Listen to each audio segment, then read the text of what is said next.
Life millions of years ago. How the first humans defended their young. 3 million years ago, on a quiet African plain, a mother held her child closer as the sun began to set. She could hear them circling in the tall grass. The hyenas. 5 of them, maybe 6.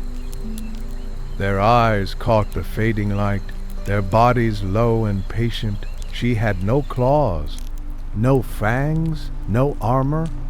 She weighed perhaps 30 kilograms. Her child weighed less than 10. Against a pack of hyenas, they should have been easy prey, but they survived that night, and the night after, and the thousands of nights that followed. Generation after generation, our ancestors faced predators that should have destroyed them, and somehow they did not die. This is the story of how they did it. Tonight, Bassett, as the world grows quiet around you, we travel back further than you have ever gone before. Not thousands of years, not tens of thousands, but millions. To a time when our ancestors were not yet human, when they walked upright but still climbed trees to sleep, when every sunset brought the possibility of death. And at the center of this story, always the children. Let your breathing slow now. Let your body settle. This is not a story that requires you to stay alert. It is a story written in bone and stone, waiting millions of years for someone to hear it. And tonight, it will carry you gently into the ancient dark. Here is what makes this story remarkable. Our ancestors should not have survived by every measure of biology, by every rule of predator and prey. Early humans were destined for extinction. They were slower than the animals that hunted them, weaker than almost every predator they faced. Their babies were helpless for years, not weeks or months like other animals, but years. A lion cub can run within days of birth. A zebra foal stands within hours. A wildebeest calf can keep pace with the herd before its first sunset, but a human infant, completely helpless, unable to cling, unable to run, unable to do anything but cry, which in a world full of predators was essentially a dinner bell, and yet here we are, 8 billion of us, covering every continent, dominating a planet that once wanted us dead. Something happened out there on those ancient plains. Something changed the rules. Something turned the weakest apes into the most successful species Earth has ever known. That something was how we protected our young. If you are a parent, you already understand something about this story in your bones. That feeling when your child is threatened, the surge of something ancient and fierce that rises up without thought, that is not modern, that is not learned, that is 3 million years of survival, encoded in your cells, activated in an instant. Let me tell you about a discovery that changed everything we thought we knew. In 1924, in a limestone quarry in South Africa, workers found a small skull embedded in rock. It was sent to a professor named Raymond Dart, who spent weeks carefully freeing it from the stone. What he found staring back at him was a child who had died approximately 2.5 million years ago. A child who was not quite human, but not quite ape either. A child whose skull showed something extraordinary. The Taung Child, as it came to be called, had been killed by an eagle. How do we know this? The marks on the skull matched the talon patterns of large African eagles. The eye sockets showed damage consistent with a bird of prey extracting its meal. This child, perhaps 3 years old, had been snatched from the ground, carried into the sky, and eaten. I want you to sit with that image for a moment. A mother watching helplessly as her child disappears into the air. The screams fading, the sky empty. Nothing she could do. This was the world our ancestors lived in, a world where death came from above as well as below, a world where children were prey. But here is what the fossils also show. Most children were not taken by eagles. Most children survived. Despite being surrounded by predators, despite being slow and weak and helpless, most of our ancestors lived long enough to have children of their own. Someone was protecting them. Something was working. What was it? That question is what tonight is about. Perhaps you have held a sleeping child, felt that weight against your chest, watched those small breaths, known in that moment that you would do anything, absolutely anything, to keep them safe. That feeling is older than language, older than fire, older than tools. That feeling kept us alive when everything else said we should die. Let us go back, further back than the Taung Child, to the very beginning of our story. 6 million years ago, something happened in the forests of Africa.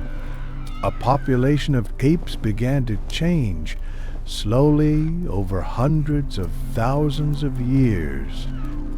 They started walking upright. They came down from the trees. They ventured onto the open plains. Why did they do this? The climate was shifting. Forests were shrinking. Grasslands were expanding. The apes that could survive in the new environment had a future. The ones that could not, did not. But leaving the forest meant leaving safety.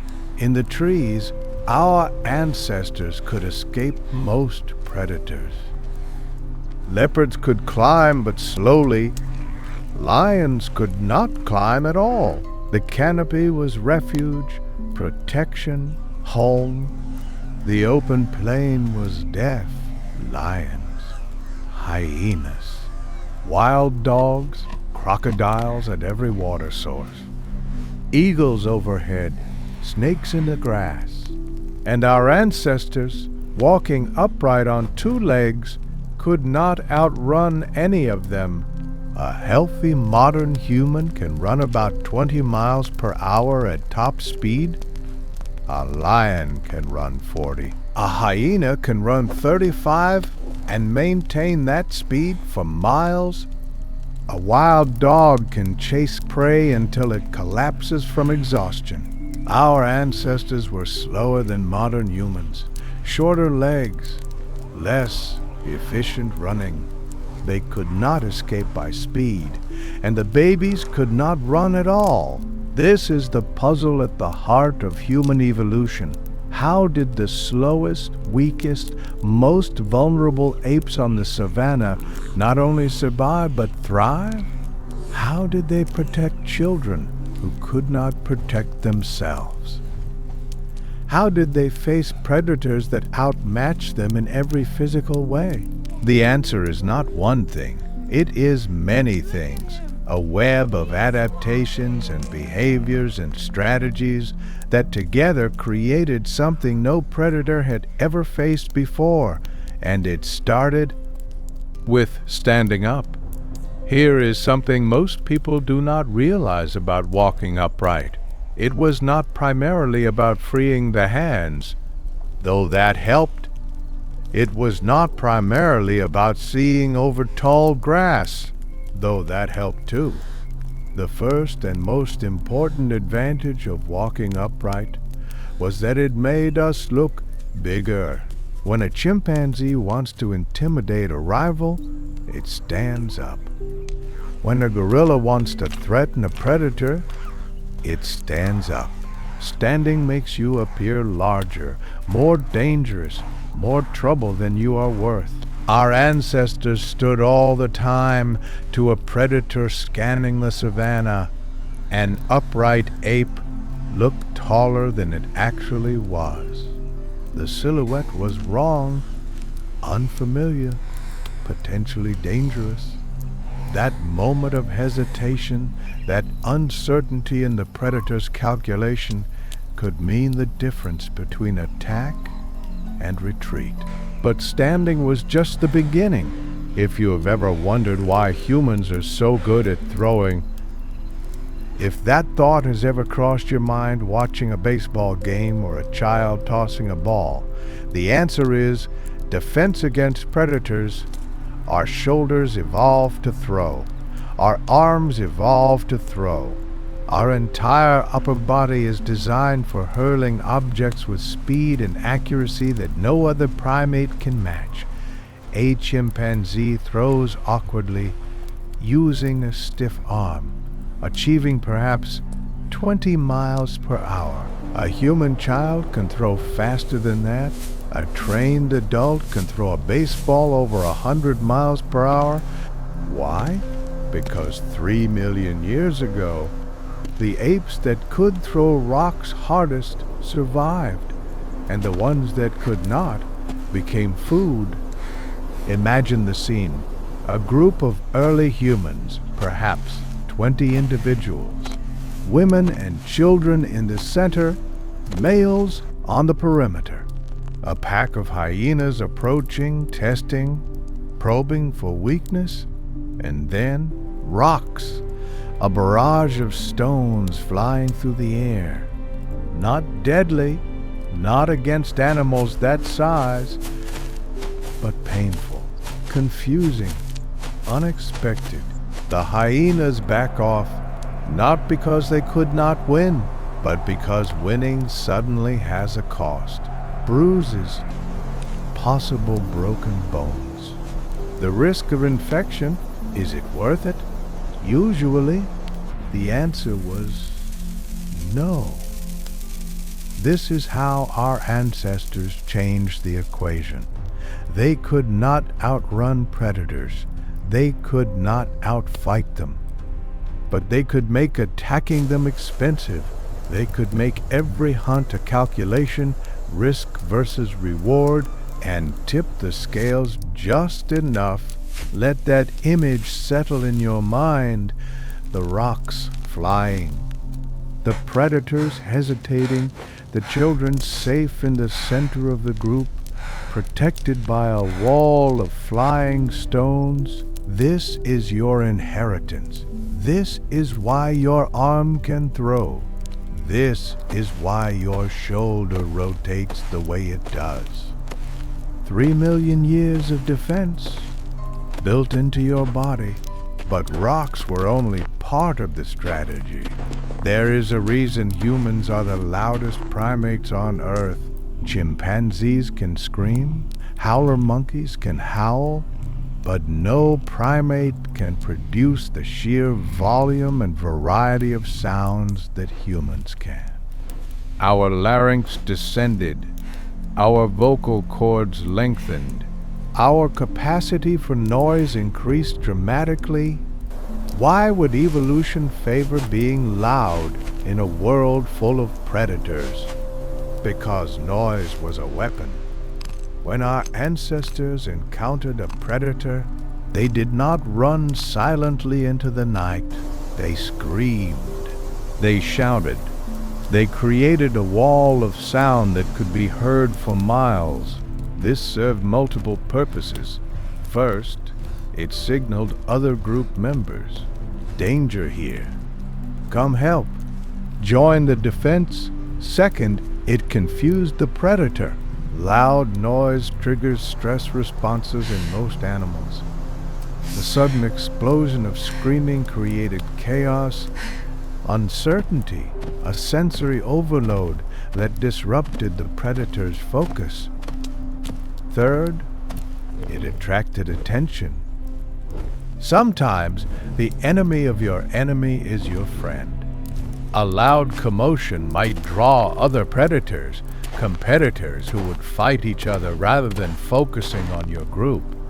Or it might simply make the situation too unpredictable, too risky. Modern humans still do this instinctively. When we are startled, we gasp. When we are threatened, we shout. When we see danger, our first impulse is to make noise. Not because we learned to, but because those who did survived. If you have ever heard a child scream in fear, really scream, that piercing sound that cuts through everything, you have heard 3 million years of evolution. That scream is designed to be impossible to ignore. It is designed to summon help. It is designed to save that child's life.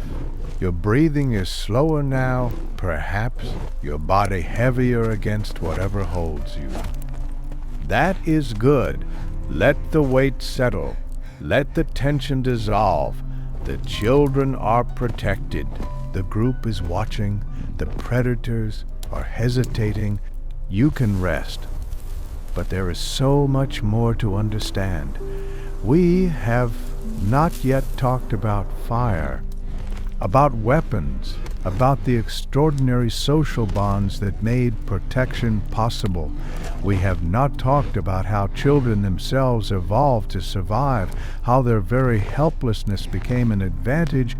We have not talked about the nights, the long, dark, terrifying nights when the lions came. That story continues, unfolding slowly, like stars appearing one by one as darkness falls. But first, let yourself drift a little deeper.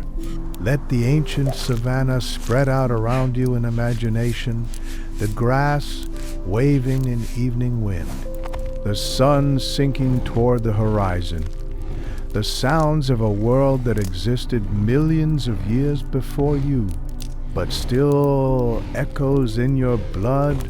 You are part of this story. Every instinct you have to protect children, every surge of fierce love when your family is threatened, every reflex that makes you shield the vulnerable comes from those ancient plains.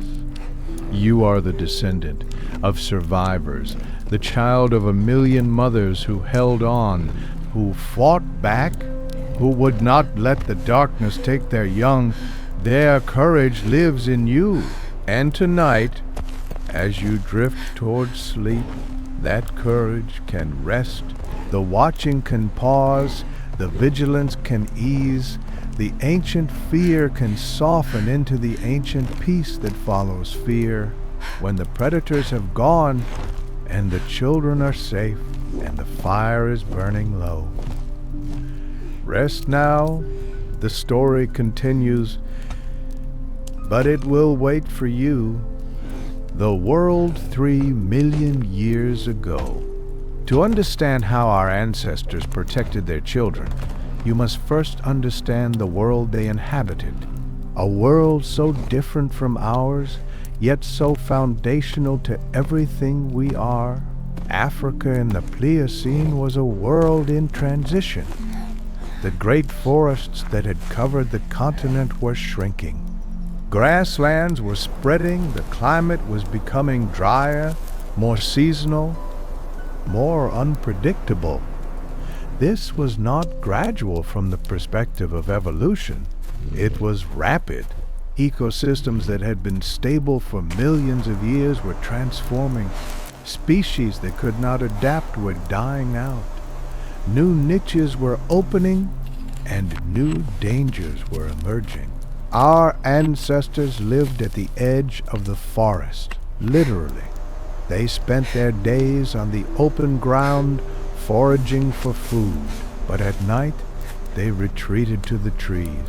The boundary between safety and danger was a line they crossed twice daily. The predators of Pliocene Africa were different from those we know today. Some were larger, more specialized, more terrifying.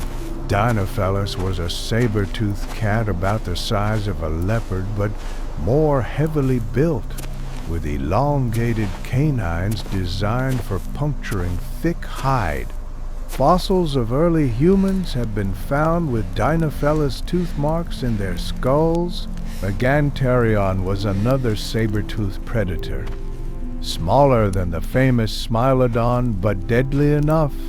It hunted by ambush, waiting in tall grass, striking at anything that came within range. Giant hyenas roamed the plains. Pachycrocuta was the size of a small lion, capable of crushing bones that modern hyenas cannot break. Packs of these animals could take down prey that would seem impossible, and the crocodiles. Every water source was a trap. Crocodiles larger than any alive today waited beneath the surface, patient, invisible, deadly. This was the world our children were born into. Every parent knows the fear of letting a child out of sight, that moment when they disappear around a corner, when they run ahead on a trail, when you cannot see them and your heart clenches with sudden worry. That fear is not irrational, it is ancient.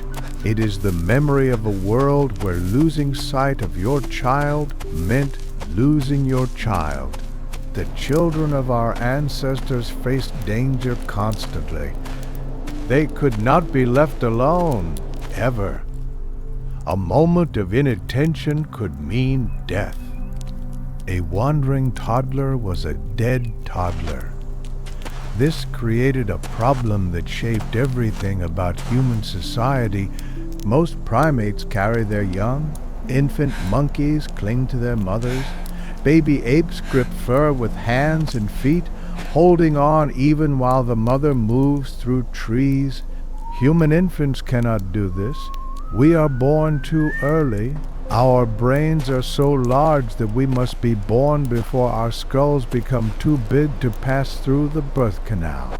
This means human babies arrive in a state of profound helplessness that no other primate experiences.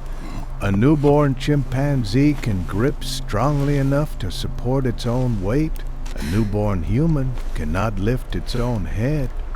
This helplessness lasted not for weeks, but for years.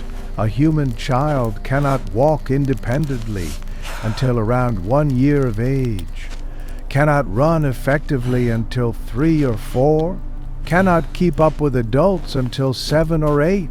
For millions of years, our ancestors had to carry, protect, and defend children who could do nothing to save themselves.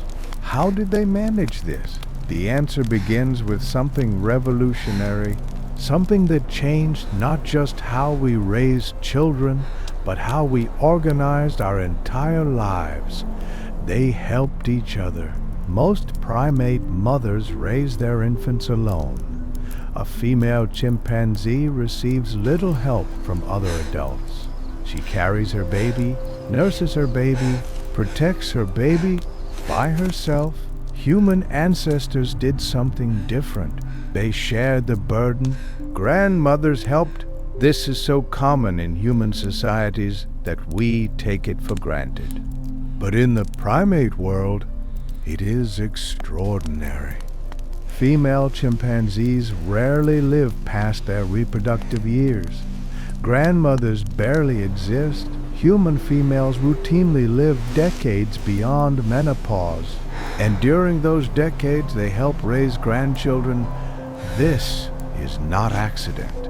It is adaptation. Groups with helpful grandmothers raised more surviving children. Natural selection favored long post-reproductive lifespans. because grandmothers were valuable, the grandmother hypothesis, as scientists call it, explains one of the mysteries of human biology. Why do women live so long after they can no longer reproduce? Because their survival helped their grandchildren survive. An extra pair of eyes, an extra pair of hands.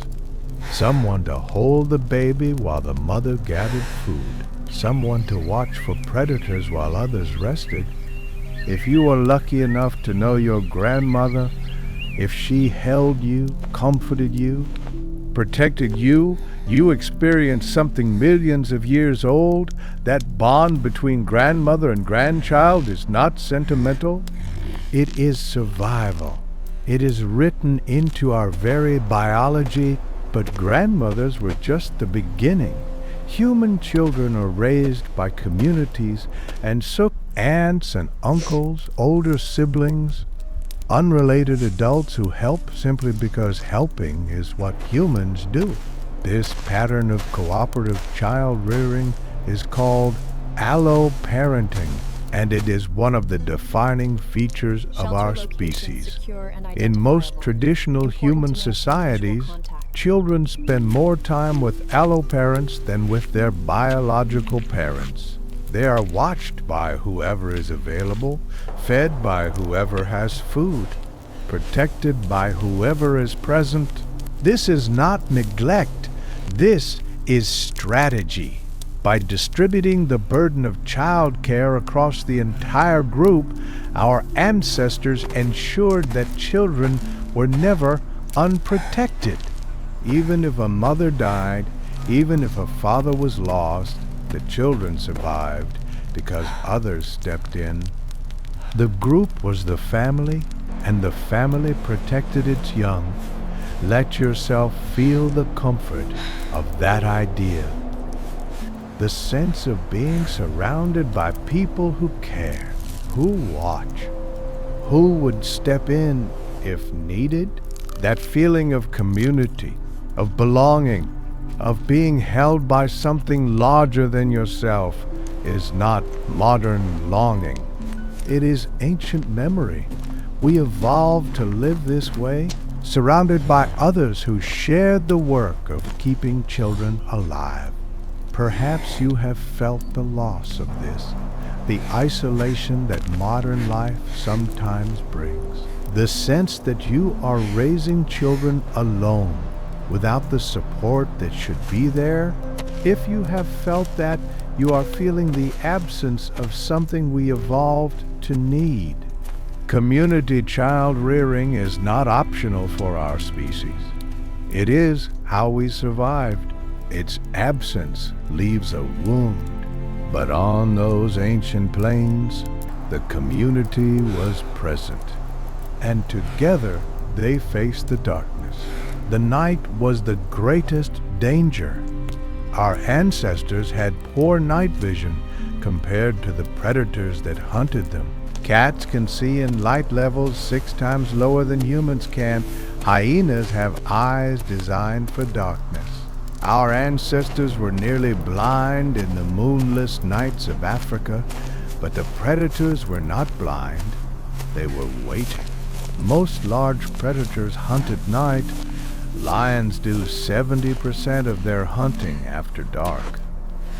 Leopards are almost exclusively nocturnal.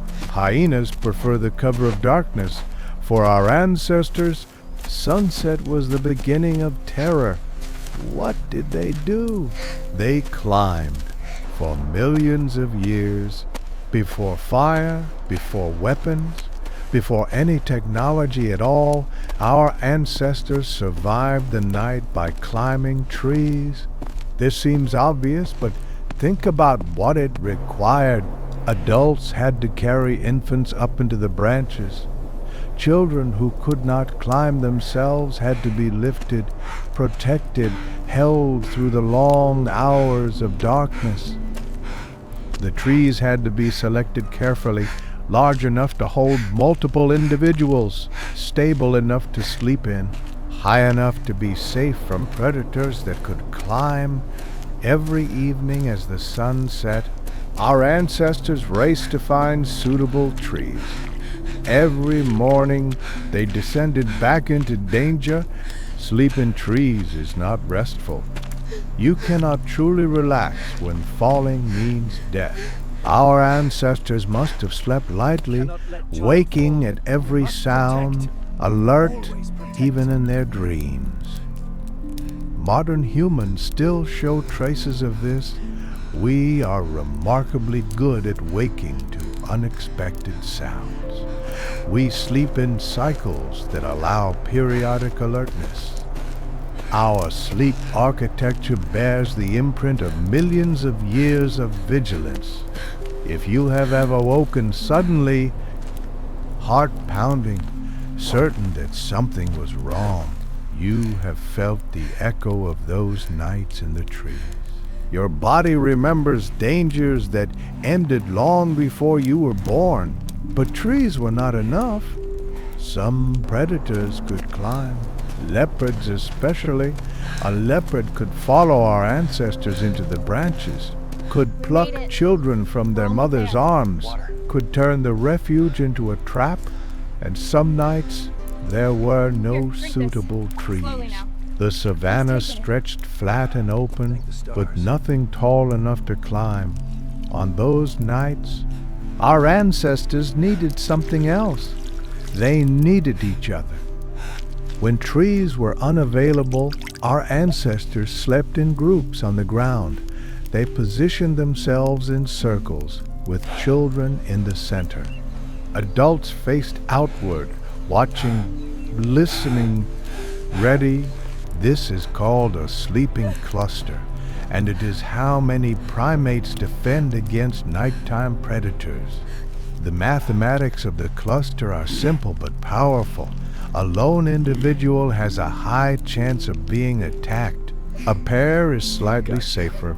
A group of 5 is much safer. Everything is all right now. A group of 20 is safer still. Each additional member reduces the risk to every other member.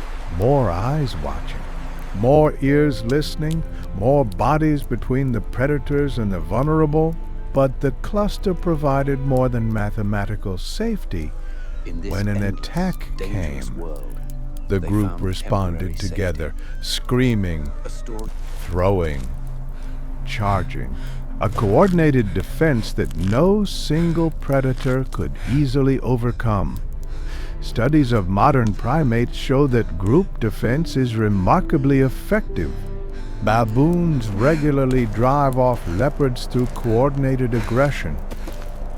Chimpanzees have been observed killing leopards that threaten their groups.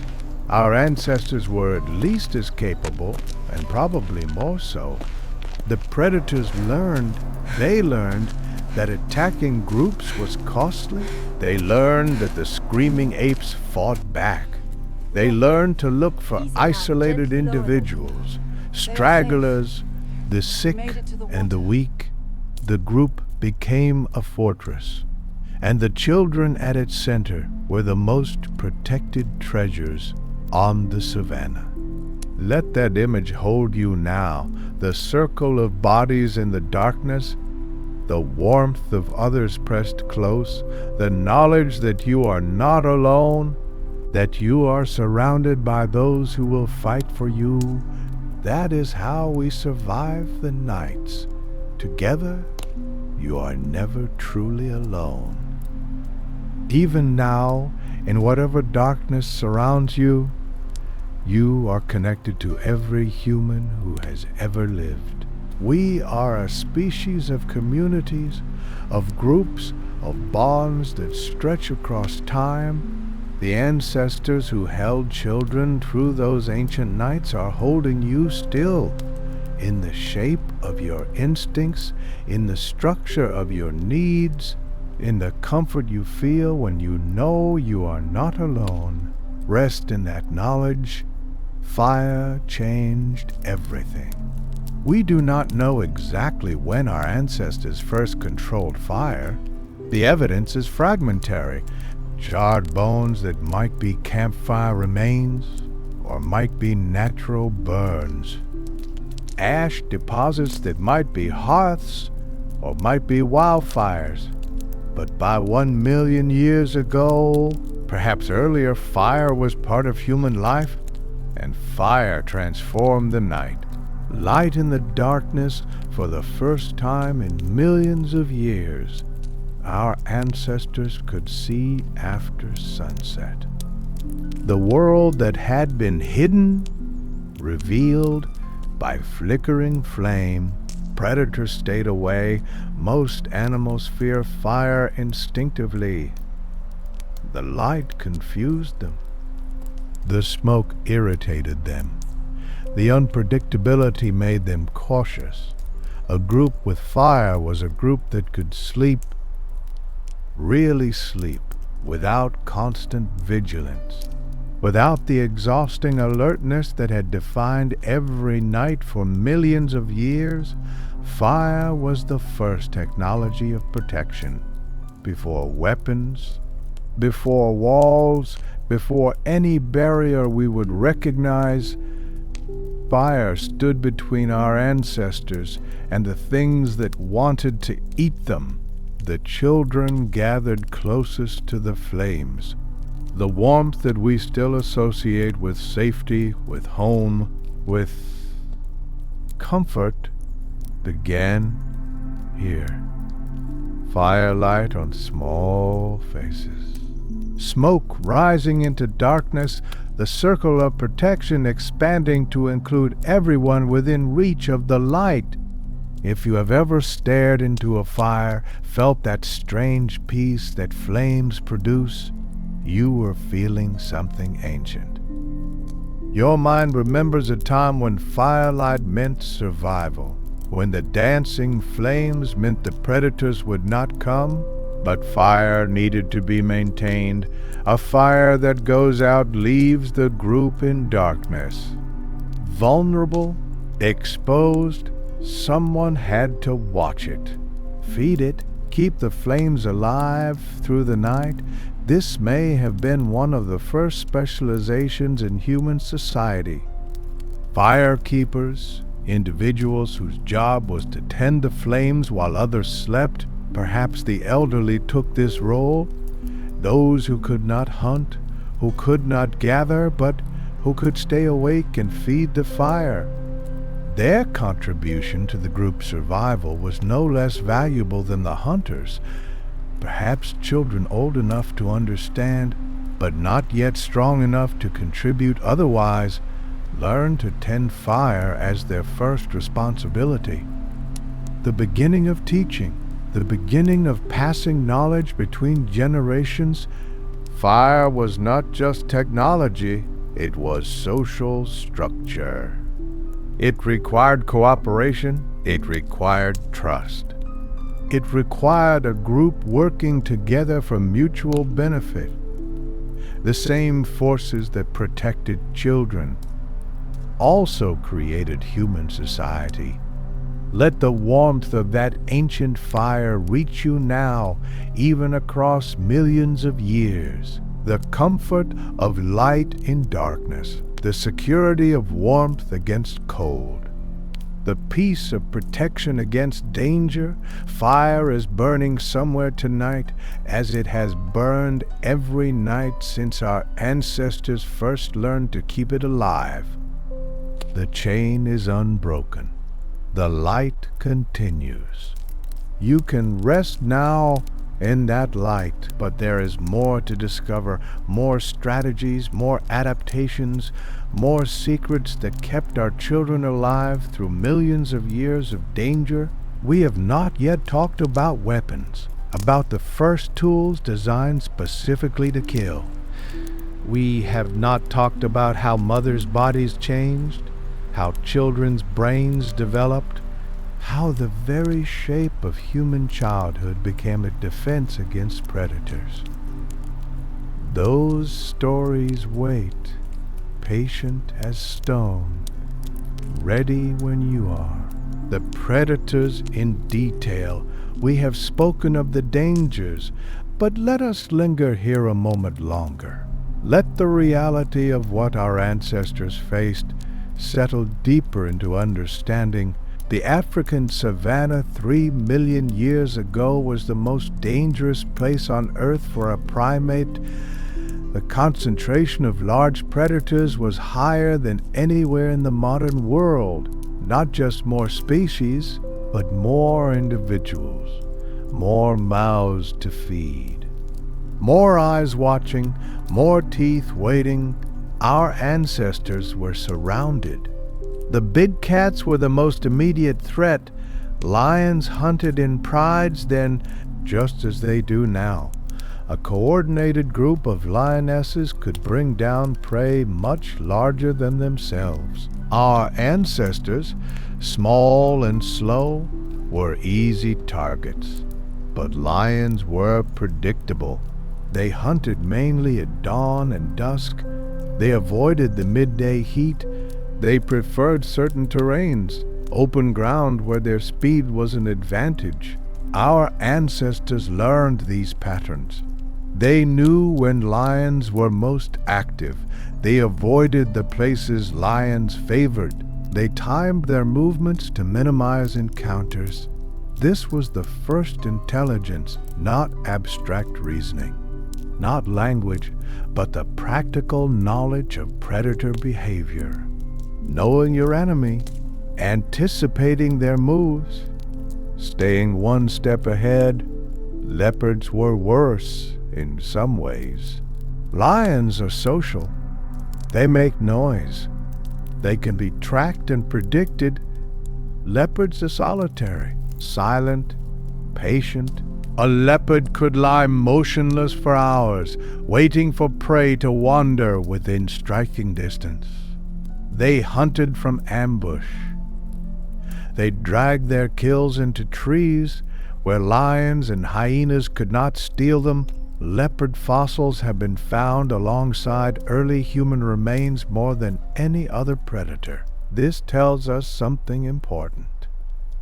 Leopards were the primary killer of our ancestors, the silent death that came without warning.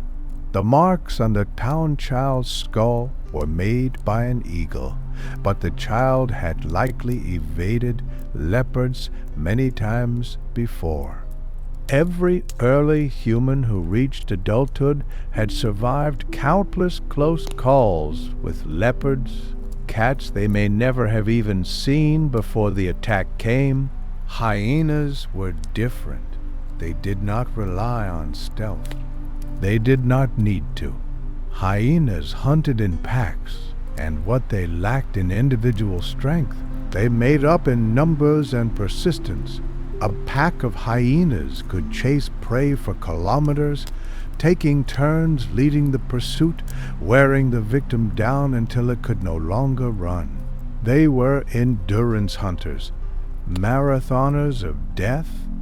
Against a lone human, hyenas were almost always successful.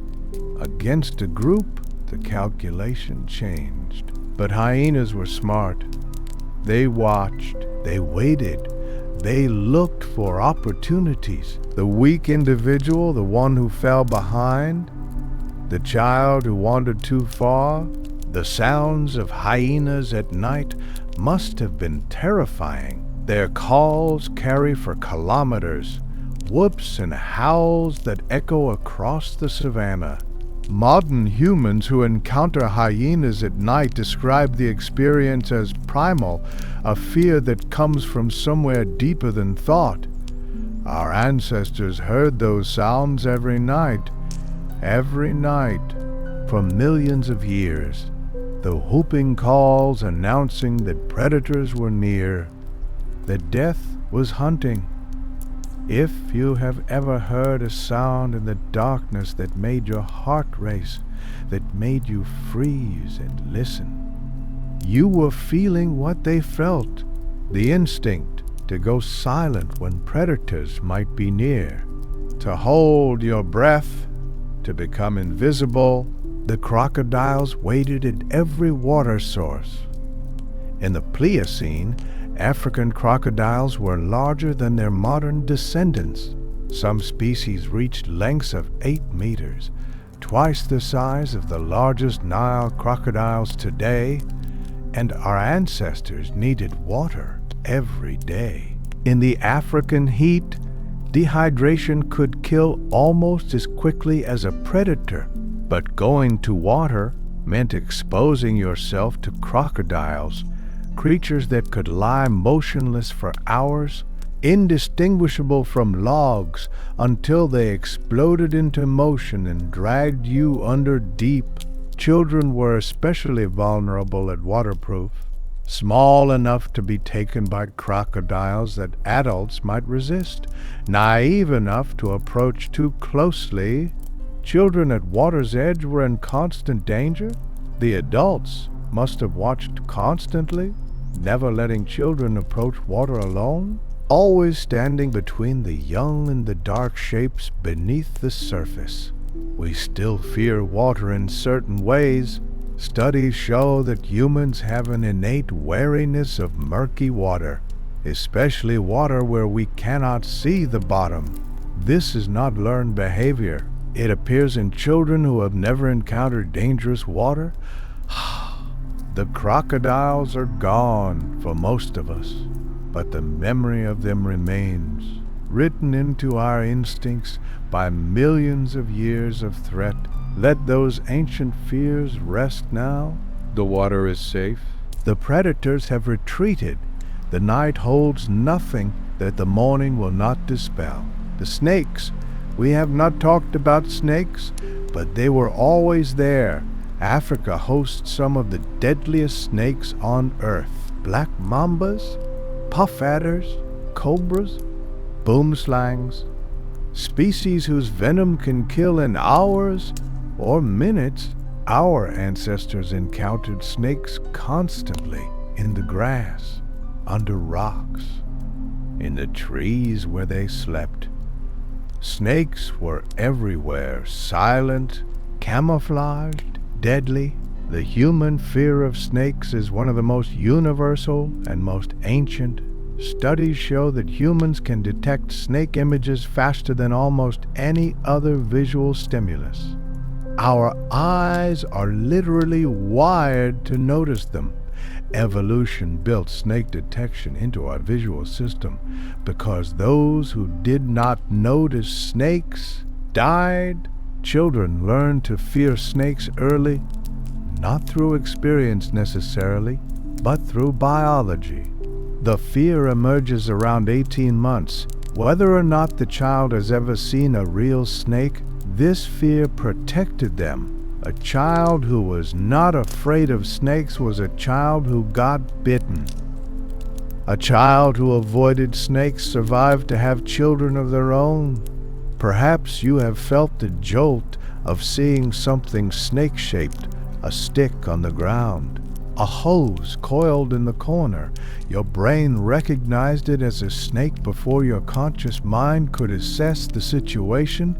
That instant of fear, that moment before reason intervened, that was your ancestors speaking, warning you, protecting you still, millions of years after they lived.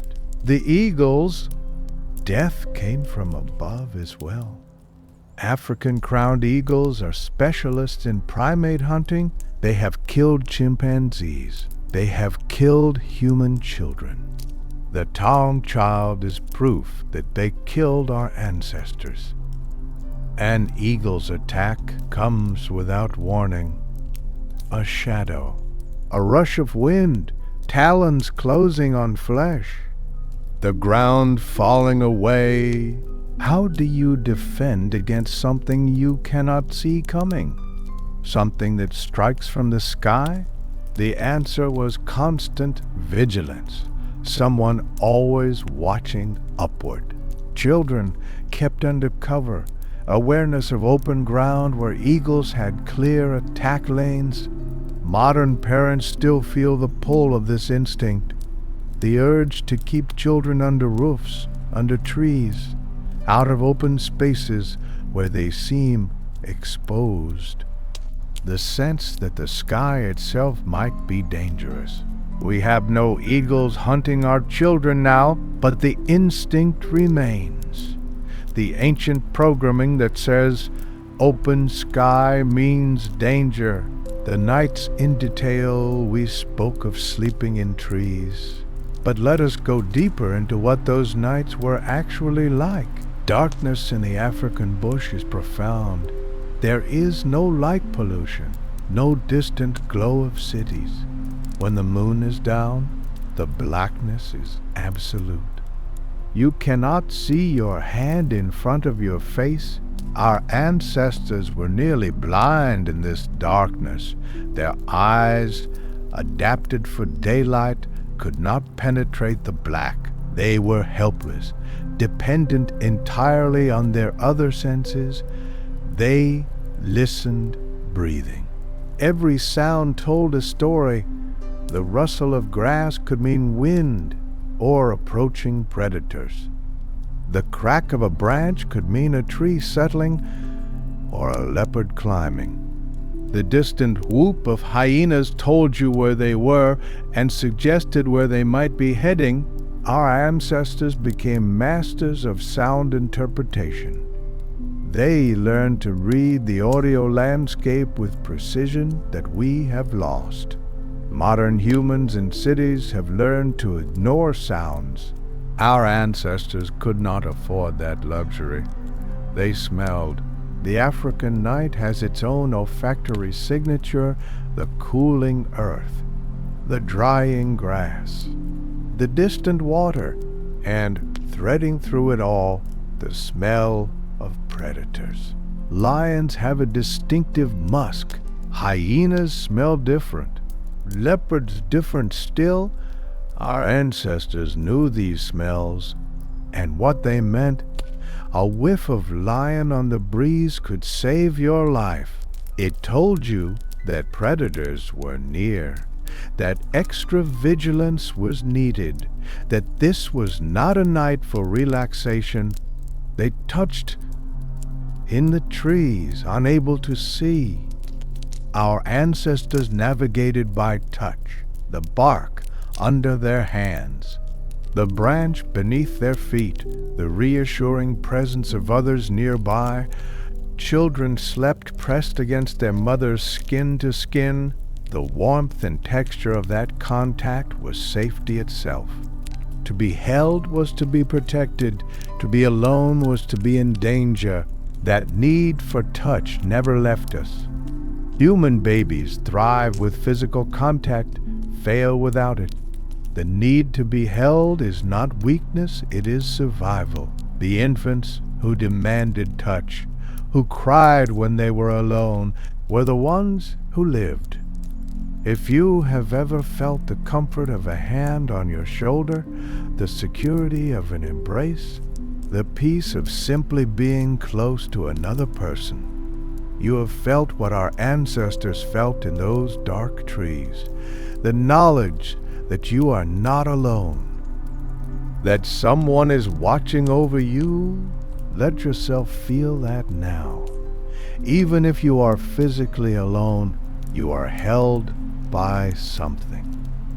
By the memory of those who came before, by the instincts they gave you, by the love that has never stopped flowing through the generations. The mornings, when the sky finally lightened, when the first gray glow appeared on the eastern horizon, the relief must have been overwhelming. Another night survived. The children were still alive. The predators had not come, or had come and been driven off. Whatever happened in the darkness, it was over now. Our ancestors descended from their trees or rose from their sleeping clusters and faced another day. Stiff from uncomfortable positions, tired from broken sleep, but alive. The morning was for movement. The group needed to find food, water, safety. The daily search began again, but there was also joy in those mornings. The warmth of the rising sun, the sight of familiar faces in the light, The presence of children who were still there, still breathing, still part of the group. Survival brings its own happiness, the simple pleasure of existing for another day. Our ancestors knew this pleasure intimately. It was perhaps the most common happiness they experienced. We have forgotten this pleasure. Most of us, we wake to alarms, rush through mornings, barely notice that we have survived another night. The gratitude our ancestors felt, the relief that came with every sunrise, we have lost. Perhaps tonight, when you wake tomorrow, you might feel a shadow of it, the ancient gladness of being alive, the quiet joy of another day granted, the sights that tell the story across Africa and eventually across the world. Our ancestors left traces, bones, tools, campfire remains. The evidence of lives lived millions of years ago. Old Dubai Gorge in Tanzania is one of the most important. For nearly a century, researchers have excavated this deep ravine, pulling out fossils and artifacts that span nearly 2 million years of human evolution. Layer by layer, the gorge reveals our ancestors' lives. The stone tools found there show increasing sophistication over time. Simple flakes give way to more complex shapes. Hand axes appear, become refined, become standardized. The technology improves, generation by generation, but the bones tell a different story. Mixed with the human remains are the bones of the animals they ate and the animals that ate them. The cut marks show butchery. The tooth marks show predation.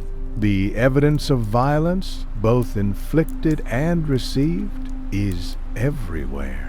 At Swartkrans in South Africa, a cave was used by both early humans and leopards. The fossil record shows alternating periods of occupation. When humans used the cave, leopard remains are scarce. When leopards used it, human bones appear. Dragged in as prey, this was the reality.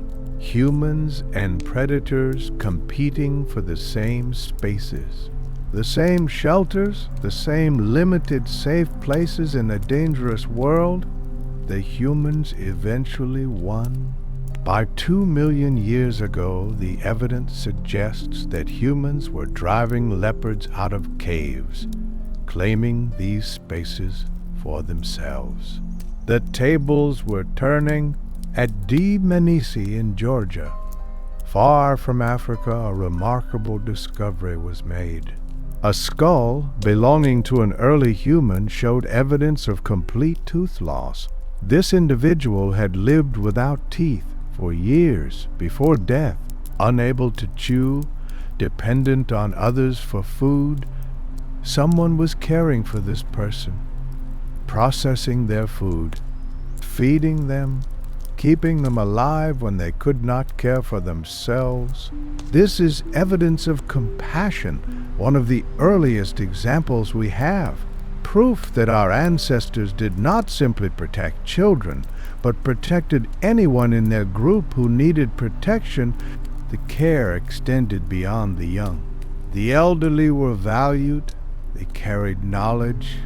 They contributed to the group's survival in ways that did not require physical strength. The sick were tended dead, kept alive through illnesses that would have killed them if they were alone. The injured were nursed, given time to heal, protected until they could contribute again. This is who we are, a species that takes care of its vulnerable. Not just children, but anyone who needs help. The instinct to protect extends beyond parenthood, encompasses all who belong to us. If you have ever helped someone who could not help themselves, if you have ever cared for the sick or the elderly or the struggling, you were fulfilling an ancient imperative. This is what humans do. This is what makes us human. The evidence continues to accumulate. Every year, new sites are discovered. New fossils emerge from the earth. New pieces of the puzzle fall into place. We are learning more about our ancestors than any previous generation has known. The picture becomes clearer. The details fill in. The story grows richer, but some things we will never know. The thoughts they had are gone forever. The words they spoke, if they spoke words, have vanished. The names they gave their children, the songs they sang, the stories they told, all lost. We have bones and stones, that is all. The rest we must imagine. But imagination is not nothing. When you close your eyes and see those ancient plains, when you feel the fear of predators and the love of children, when you understand in your heart what they faced and how they faced it, you are doing something valuable. You are remembering them. And being remembered is a kind of immortality. They are not entirely gone as long as we remember, as long as we think about them. As long as we honor what they did, let that thought comfort you. As sleep approaches, you will be remembered too, by those who come after, by the future that you cannot see. The chain continues, and you are part of it. The daily search every day began the same way. The need to find food. Our ancestors were not farmers. They did not keep animals. They did not store food in quantities that could last more than a few days. Each morning, the search began again. Foraging was the foundation of survival. Most calories probably came from gathered foods, not hunted ones. Roots, tubers, fruits, nuts, seeds, insects, eggs, small animals that could be caught without weapons. The women gathered primarily, with children nearby, always within sight, always within reach. The gathering parties moved through the landscape, eyes scanning for edible plants, hands working constantly. The knowledge required was immense. Hundreds of plant species grew in their territory. Only some were edible. Some were nutritious at certain times of year and toxic at others. Some required processing to remove poisons. Some could be eaten raw. Our ancestors knew all of this. They knew where each plant grew, when each plant ripened, how each plant should be prepared. This knowledge was survival itself. A child who could not distinguish edible plants from poisonous ones would not survive long. A mother who fed her child the wrong food would not have grandchildren so. The teaching was constant. As mothers gathered, children watched. They learned to recognize plants by shape, by smell, by the places they grew. They learned which roots were worth digging and which were not. They learned which fruits were ripe and which were not yet ready. This was education as real as any classroom, more important than any test. The knowledge that meant life or death. If you have ever foraged, even in a modern garden or a forest walk, you have touched this ancient skill, the recognition of plants, the knowledge of what is safe, the satisfaction of finding food that the world provides. Hunting was less frequent, but more dramatic. Meat provided nutrients that plants could not. Concentrated calories, complete proteins, fats that the brain required for development. Children, especially, needed meat.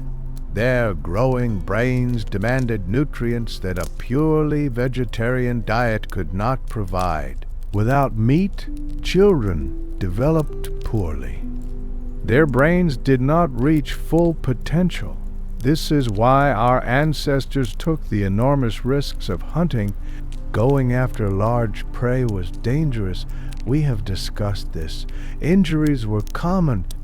Deaths occurred. Every hunt was a gamble, but the payoff justified the risk.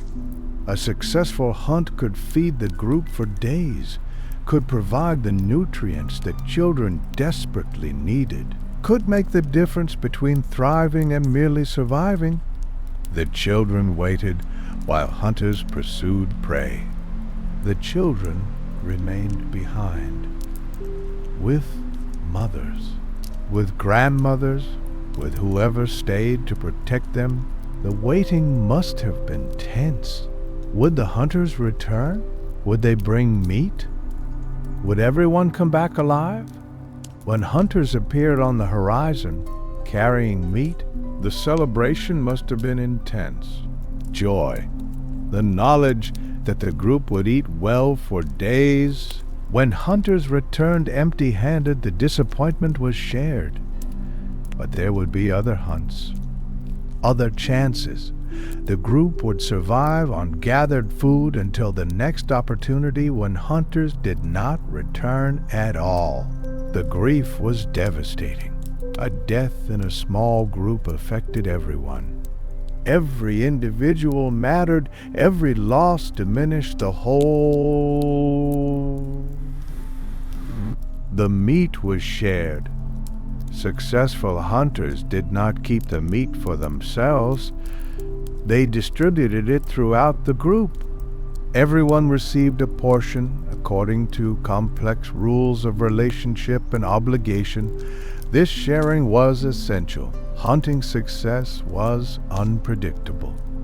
A skilled hunter might fail for days, then succeed spectacularly. If hunters kept all their own kills, some families would feast while others starved. Sharing smoothed out the unpredictability. Everyone gave when they could. Everyone received when they needed. The group survived together or not at all. Children learned about sharing early. They watched adults distribute food. They saw that some portions went to the elderly who could no longer hunt, that some went to nursing mothers who needed extra nutrition, that some went to children, the future of the group. This was morality in action, not abstract principles, but concrete practices, rules for living together, norms that made cooperation possible. If you have ever shared a meal, if you have ever felt the warmth of giving food to someone who needs it, you have participated in this ancient practice. The sharing of food is one of the most human things we do. The seasons structured everything. Even near the equator, seasons mattered. Wet seasons and dry seasons, times of abundance and times of scarcity. The rhythm of the year that our ancestors knew intimately. The wet season brought growth. Plants sprouted. Fruits ripened. Insects swarmed. Water was abundant, every stream and waterhole full. This was the time of relative plenty. Food was easier to find. Water was available everywhere.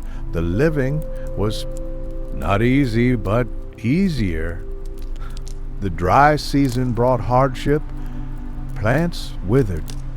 Fruits disappeared. Water became scarce, concentrated in fewer and fewer places. This was the time of danger. Competition for resources intensified. Predators concentrated around remaining water sources, waiting for the prey that had to come to drink. Our ancestors had to travel farther, work harder, take more risks. The dry season was a test every year of whether the group was strong enough to survive. Children born in the wet season had advantages: more food for the mother during pregnancy, more milk during nursing, a gentler introduction to the world. Children born in the dry season faced challenges from the start. Less food, less water, stress on the mother that affected the child. The timing of birth mattered, and the survivors passed on whatever genes helped their children be born at the right time. The cycles of plenty and scarcity shaped our ancestors' relationship with food. In times of abundance, they ate as much as they could, stored calories as body fat, prepared for the lean times that were surely coming. In times of scarcity, they drew on those reserves, ate less, moved less, conserved energy for survival. We still carry this pattern, the human tendency to overeat when food is available, the ability to store fat efficiently, the difficulty of maintaining weight loss. These are not modern problems. They are ancient adaptations to a world of feast and famine. In the modern world of constant food availability, these adaptations cause problems. But they kept our ancestors alive through millions of years of unpredictable resources. Let that knowledge ease any struggle you have with food or weight. Your body is doing what it was designed to do. It is preparing for famines that no longer come. It is following programming written by millions of years of uncertain survival. You are not broken. You are ancient. And that ancientness sometimes fits poorly with the modern world, the resting times. Not every moment was work. Our ancestors rested too. They had to. Energy was precious. Every calorie expended had to be earned. The constant hunting and gathering provided enough to survive, but not enough to waste. Rest was not laziness, it was strategy. Conserving energy for when it was needed, recovering from exertion, allowing bodies to repair and grow. The hottest part of the day was for rest. In African heat, midday activity is dangerous. Heat stroke can kill. Better to find shade, to wait out the worst of the sun, to conserve energy and water. Our ancestors probably spent these hours in whatever shade they could find, sleeping, grooming each other, watching children play in the filtered light. These were the peaceful hours, the time when predators were also resting. When the world slowed down, when even survival could wait, social bonding happened during rest. Grooming was constant among our ancestors, picking through each other's hair, removing parasites, cleaning wounds. This was not just hygiene, it was relationship maintenance. The time spent grooming created and reinforced alliances. You groomed those you trusted. Those who groomed you were allies. The networks of grooming relationships mapped the social structure of the group. Children were groomed by many adults, not just mothers, but grandmothers, aunts, older siblings, anyone who wanted to express care and build connection. A well-groomed child was a loved child. The attention itself was reassurance. The touch was comfort. The time spent was investment in the relationship that would last lifetimes. If you have ever felt the comfort of someone caring for your body, brushing your hair, rubbing your shoulders, attending to your physical needs, you have felt an echo of this ancient practice. We still need touch. We still need care. We still need the reassurance that comes from someone taking time to attend to us. Let yourself feel cared for now. Even if no one is physically present, the universe that created you continues to hold you. The same forces that shaped your ancestors shape you still. You are not alone in the cosmos. Even when you are alone in a room, the play of children played constantly.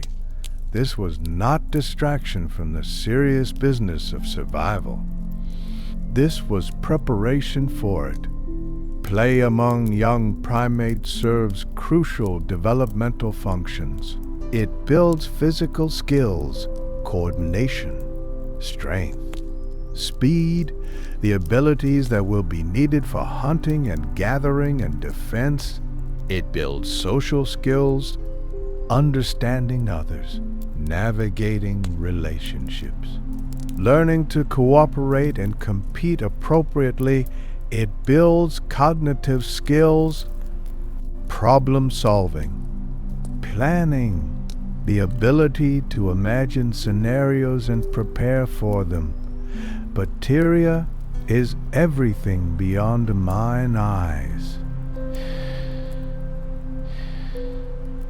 Our ancestors' children played in ways that prepared them for their lives. They chased each other, building the running skills that might one day save them from predators.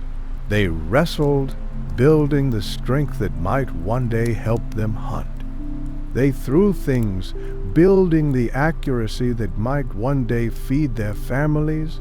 They played with sticks and stones. The earliest toys were probably just the objects that surrounded them. But in playing with these objects, children learned the properties of the materials they would depend on as adults. They played at being adults. Little girls probably played at gathering, imitating their mothers. Little boys probably played at hunting, imitating the men they wanted to become.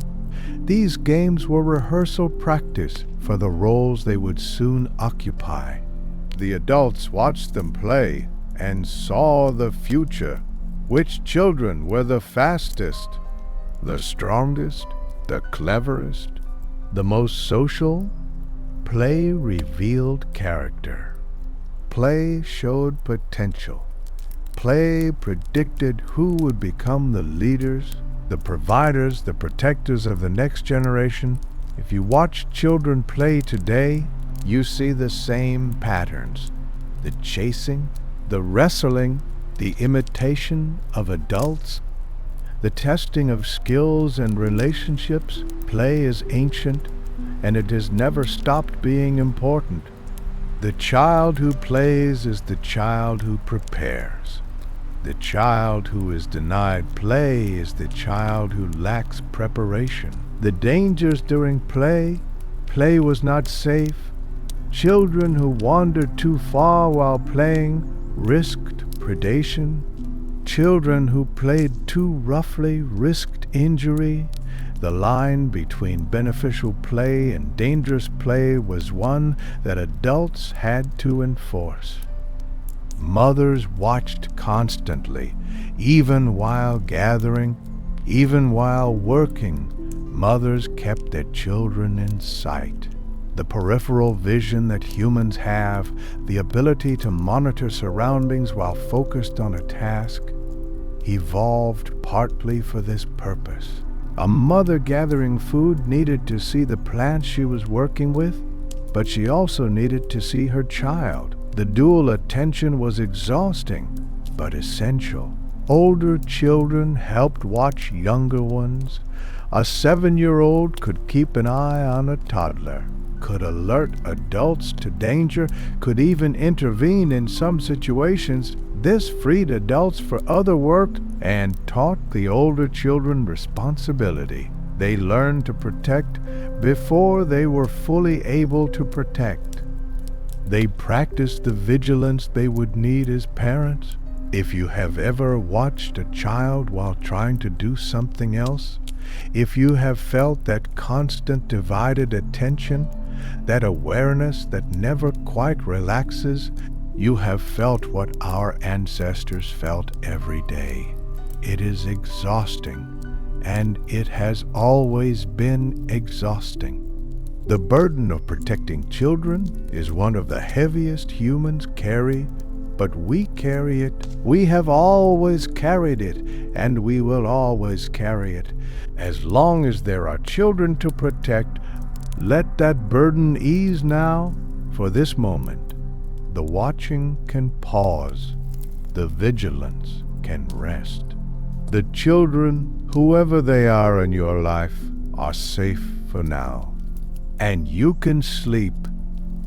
The first weapons. Long before our ancestors made spears, long before they knapped stone into cutting edges, they had weapons. Simple ones, primitive ones, but weapons nonetheless. Sticks. A branch torn from a tree is not much, but it is something. It extends your reach. It adds force to your swing. It puts distance between you and the thing trying to kill you. Chimpanzees use sticks as weapons. They wave them at threats. They strike with them. They understand that a stick makes you more dangerous. Our ancestors certainly did the same for millions of years. The stick was the primary defensive weapon. Simple. Abundant, effective enough to matter. Stones were better. A thrown stone can injure, can break bones, can blind. A stone held in the hand adds weight to a punch. A stone swung at the end of an arm becomes a club. The first deliberately carried weapons were probably stones, selected for size and weight, carried from place to place, ready for use at a moment's notice. We do not know when our ancestors first deliberately shaped stone into tools. The oldest known stone tools date to about 3.5 million years ago. Simple flakes struck from larger rocks. Sharp edges that could cut, scrape, slice. These tools were not weapons in the traditional sense. They were for processing food, for cutting meat from bone, for scraping hides. But a sharp stone is a sharp stone. It cuts whatever you put it against. By 2 million years ago, our ancestors were making hand axes, large tear-shaped stones, carefully shaped on both sides with sharp edges all around. These were serious tools. They required skill to make. They required planning. They required understanding how stone breaks. A hand axe in skilled hands was a formidable weapon, heavy enough to cause damage, sharp enough to cut deep. The first objects designed to kill efficiently, but the greatest weapon was still the group. A lone human with a hand axe was still vulnerable. A group of humans with hand axes was terrifying. Imagine facing a coordinated group of 20 adults, each armed with a heavy stone tool, each willing to fight, each protecting the children behind them. Very few predators would take that risk. The weapons changed the calculation permanently. Before tools, our ancestors were prey animals who sometimes fought back. After tools, they were something new, something the African ecosystem had never seen before. Armed primates, dangerous, unpredictable, capable of killing predators that had never been killed by prey before. Fossils tell the story. At Old Duvai Gorge in Tanzania, archaeologists have found the bones of large predators mixed with early human tools and food remains. The predators were not hunting the humans were hunting, or at least scavenging, the predators. The power dynamic was shifting, the prey was becoming the predator, and the children, always the most vulnerable, were becoming safer. If you have ever held a tool and felt that surge of capability, that sense that you can do things you could not do with bare hands, you have touched something ancient. Tools are power. Tools are survival. Tools are what separated us from every other animal on earth. The spear was the masterpiece. We do not know exactly when the first true spears appeared. Wooden artifacts rarely survive, but by 500,000 years ago, possibly much earlier, our ancestors were making dedicated hunting spears. The spear changed everything about defense. With a spear, you do not have to let the predator get close. You do not have to wait for it to attack. You can strike first, from a distance, while the predator is still deciding whether you are worth the risk. A thrown spear is even better. Attack without ever coming within reach. Wound without exposing yourself to claws and teeth. Spears required new skills, throwing accurately, thrusting effectively, coordinating with others so that multiple spears found their target. These skills were taught, passed from parent to child, practiced endlessly. The children who learned well survived to teach their own children. The ones who did not. Let that thought settle the endless chain of teaching. Parent to child to grandchild, skills accumulating over generations. Each generation a little better, a little more capable, a little more deadly. You are the product of that chain. Every skill you have learned, every knowledge you possess connects you to that ancient process of teaching and learning that kept our species alive. The children themselves evolved. This is something people rarely consider. Natural selection did not just shape adults. It shaped children too, and the children who survived passed on traits that helped their own children survive. Human babies are remarkably loud compared to other primate infants. Human babies cry more frequently, more intensely, more persistently. This seems like it would be dangerous. In a world of predators, making noise attracts attention. But consider another possibility. A crying baby cannot be ignored.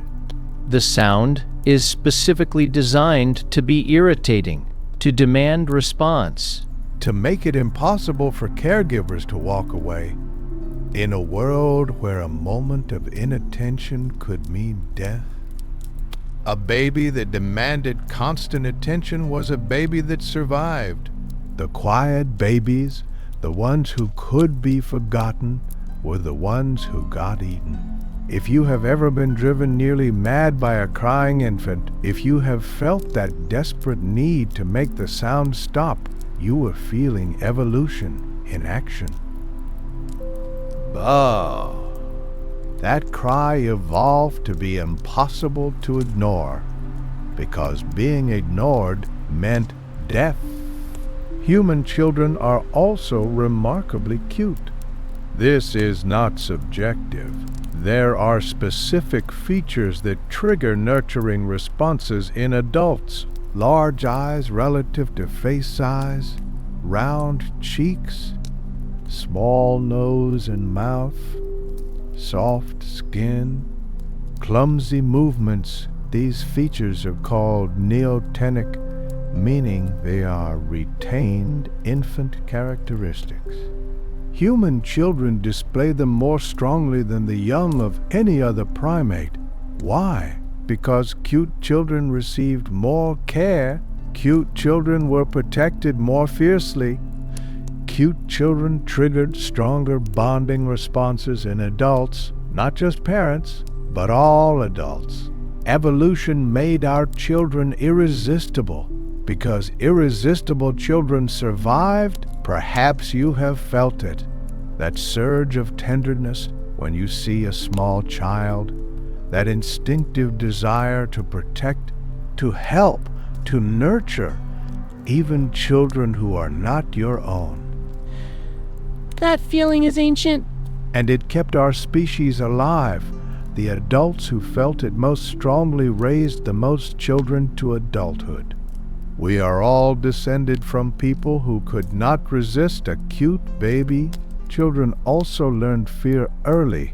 Human children develop specific fears at specific ages, and the timing is not random.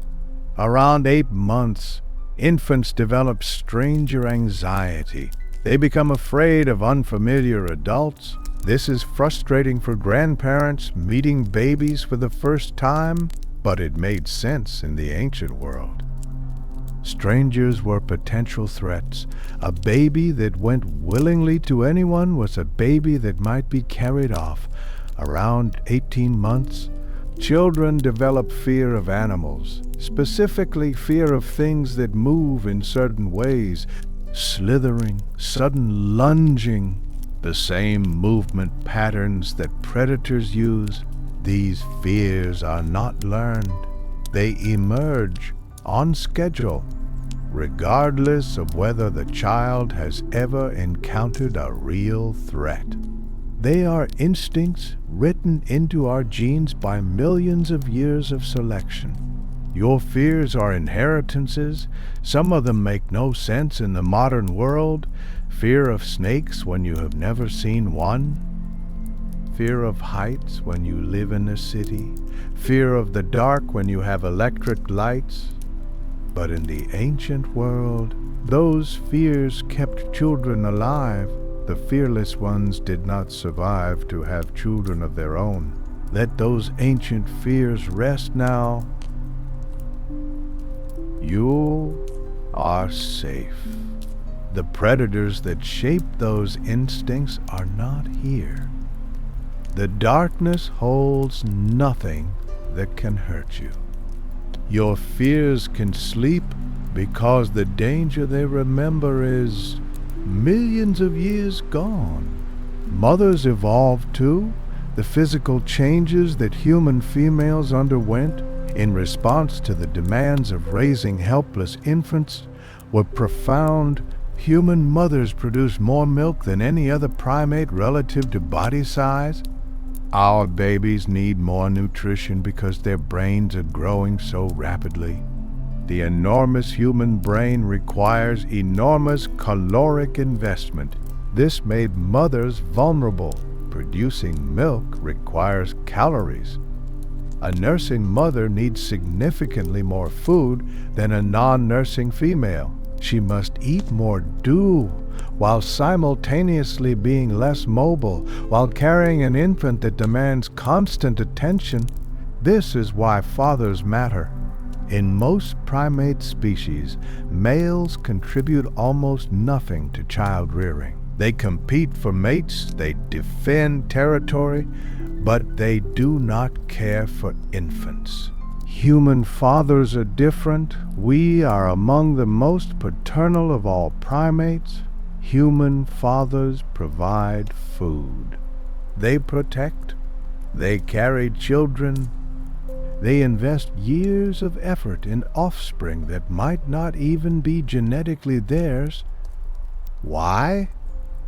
Because the children of involved fathers survived. The mothers of those children survived. The groups with paternal males outcompeted the groups without them. If you are a father, Or if you had a father who was present, who protected, who provided, you have experienced something that evolution specifically created. Human paternal instincts are not cultural accidents. They are adaptations, as real and as ancient as any other part of our biology, the bond between human parents, what we call love, is partly this. The emotional connection that keeps parents together long enough to raise children to independence, the attachment that makes fathers stay when biology might tell them to leave. Love is survival, encoded in our hearts. Let that thought be a comfort. The love you feel, the bonds you form, are not weakness. They are strength. They are the force that kept our ancestors alive through millions of years of danger. The childhood of our ancestors was short but intense. Children who survived infancy faced a gauntlet of dangers: disease, accident, predation, starvation. The mortality rate was staggering by modern standards. Perhaps half of all children died before reaching adulthood, and sometimes in places the rate was even higher.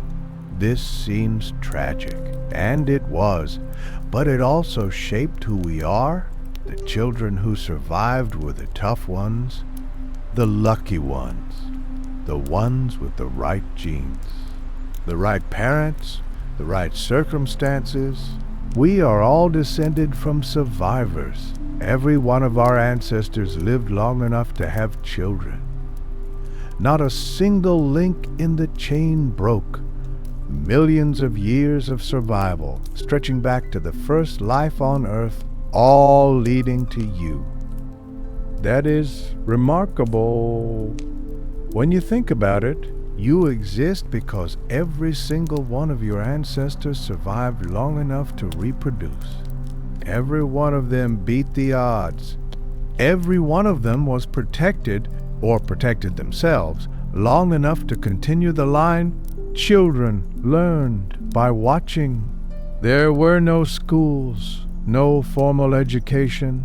Children learned by observing adults, by imitating, by playing at the skills they would need.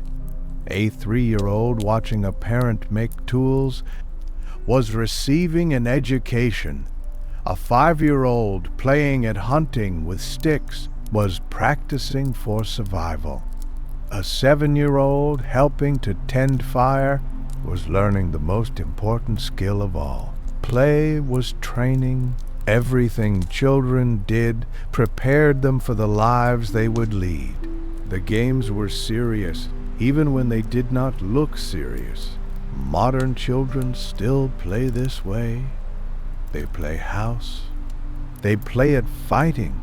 They play at roles they see adults perform. This is not random. This is ancient. This is how humans have learned for millions of years. The instinct to play is the instinct to survive. The daily rhythm, life millions of years ago, followed patterns dictated by the sun. Dawn brought safety, light meant visibility, and visibility meant the predators could be seen coming. The group could spread out, forage, move through the landscape with relative security. Midday brought rest. The African sun was brutal. Our ancestors were not adapted for extreme heat any more than for extreme cold.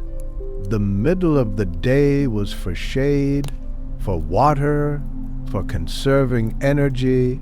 Afternoon brought productivity. The cooling hours were for serious foraging, for covering ground, for finding food that would sustain the group through the night.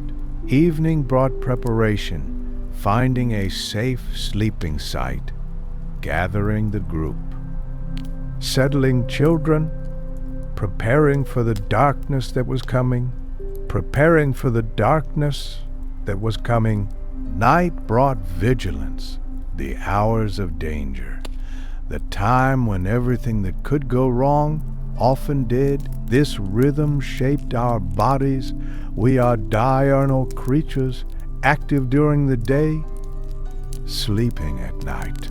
Our hormones cycle with the sun. Our alertness peaks and fades on schedules set millions of years ago.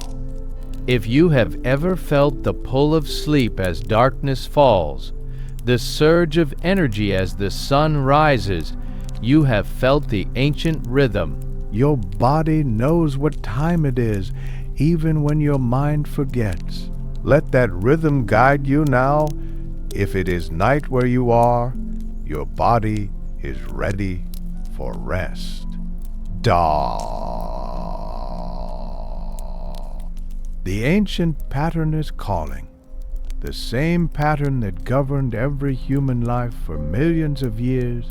The bonds between children, siblings, cousins, the children of friends and allies. They grew up together, played together, learned together, and these bonds lasted lifetimes. Children who formed strong relationships with other children had allies for life. Someone to watch your back, someone to help raise your children, someone to share food during hard times. The friendships of childhood were survival strategies. If you have a friend from childhood, someone you have known since before memory, that bond is ancient. It is the same bond that tied together children on the African savanna, the promise of mutual support that made both parties stronger. Cherish those bonds. They are rare now in a world where people move and scatter, but they are precious. They are what we evolved to need. The elders watched those too old to hunt, too frail to gather, still contributed. They watched the children. They told stories. They remembered things that younger people had forgotten. An elder who remembered the last drought, who knew where water could be found when the usual sources failed, was invaluable. An elder who had survived a predator attack, who knew how to treat wounds, could save lives. Knowledge accumulated in the old, and the old shared it with the young. This was the first library, the first archive, the first educational system. Elders holding wisdom, children receiving it. If you are fortunate enough to know an elder, someone who has lived long enough to see patterns you have not seen, listen to them. They are carrying something precious, something that connects you to millions of years of accumulated survival. The weight of the day is settling now. The stories are sinking in, becoming part of you. You do not need to remember every detail. The meaning remains even when the specifics fade. We protected our children. That is the story. We protected them with bodies and tools and fire and community. We protected them because we loved them. We protected them because protection was survival. And we are still protecting them. Today, tonight, always. The social world, we have talked about groups, but not about what it meant to live within them. Not about the complex web of relationships that defined every individual's life. Every member of the group knew every other member. In a band of 20 or 30 individuals, there are no strangers. You have known everyone since birth, or since they were born. You know their habits, their strengths, their weaknesses. You know who can be trusted and who cannot, who will share food and who will hoard it, who will stand with you against danger and who will flee. This intimate knowledge was survival. Alliances formed early. Children who grew up together became lifelong allies. They played together as infants. They practiced skills together as juveniles. They hunted together as adults. They defended each other's children when they became parents themselves. These bonds were not optional. They were essential. A lone individual was vulnerable. A pair was stronger. A network of allies was strongest of all. The politics were constant. Even in small groups, hierarchies form. Some individuals have more status, more access to resources, more influence over decisions. Others have less. Our ancestors navigated these hierarchies constantly, forming alliances, building relationships, managing conflicts. The social skills required were immense. This is why human brains grew so large, in part. The demands of social living required computational power that simpler lives did not need. We did not evolve big brains to make tools. Not primarily. We evolved big brains to navigate the complex social world of human groups, to remember relationships, to predict behavior, to manage the intricate dance of alliance and competition. Children learn these skills early by watching adults. Children absorbed the social patterns of their group. They learned who was dominant, who was subordinate, who could be challenged and who must be deferred to. Play among children often mimicked adult social dynamics, dominance games, alliance formation, the practice of skills they would need when the games became real. If you have ever felt the complexity of social life, the exhausting demands of managing relationships, the constant awareness of status and alliance and competition, you have felt what our ancestors felt. The social brain is always working, always monitoring, always calculating. It is one of the most energy-intensive activities our minds perform, and at the center of all this social complexity were the children. Children were not just passive recipients of protection, they were active participants in the social world. They formed their own relationships. They had their own status within the group. A child with a powerful mother had advantages. A child with many allies was safer than a child with few. The social position of children mattered, and everyone knew it. Mothers were not alone in caring about their children's status. Grandmothers invested in grandchildren. Aunts and uncles supported nieces and nephews. The child's welfare was tied to the family's welfare, and families competed to raise successful children. This investment created webs of obligation. If you helped raise my child, I owed you. If I helped your child, you owed me. These debts bound the group together, creating interdependence that made cooperation mandatory. The emotional lives our ancestors felt, this seems obvious, but it is worth stating directly. They experienced emotions as intensely as we do. Fear and love and anger and joy, all the feelings that make us human, were present in them. We know this because emotions are ancient. The brain structures that generate emotion evolved long before humans existed. We share them with other mammals, even with reptiles, in some basic forms. Our ancestors inherited emotional systems that had been refined over hundreds of millions of years. They felt fear when predators approached, the racing heart, the surge of adrenaline, the overwhelming urge to flee or fight. They felt love when they held their children, the warmth in the chest, the softening of the face, the willingness to sacrifice everything for this small life. They felt joy when danger passed, the relief that floods through the body, the giddiness of survival, the heightened appreciation for being alive. These feelings were adaptive. Emotions are not random experiences, they are guidance systems, pushing us toward behaviors that increase survival. Fear drives us from danger.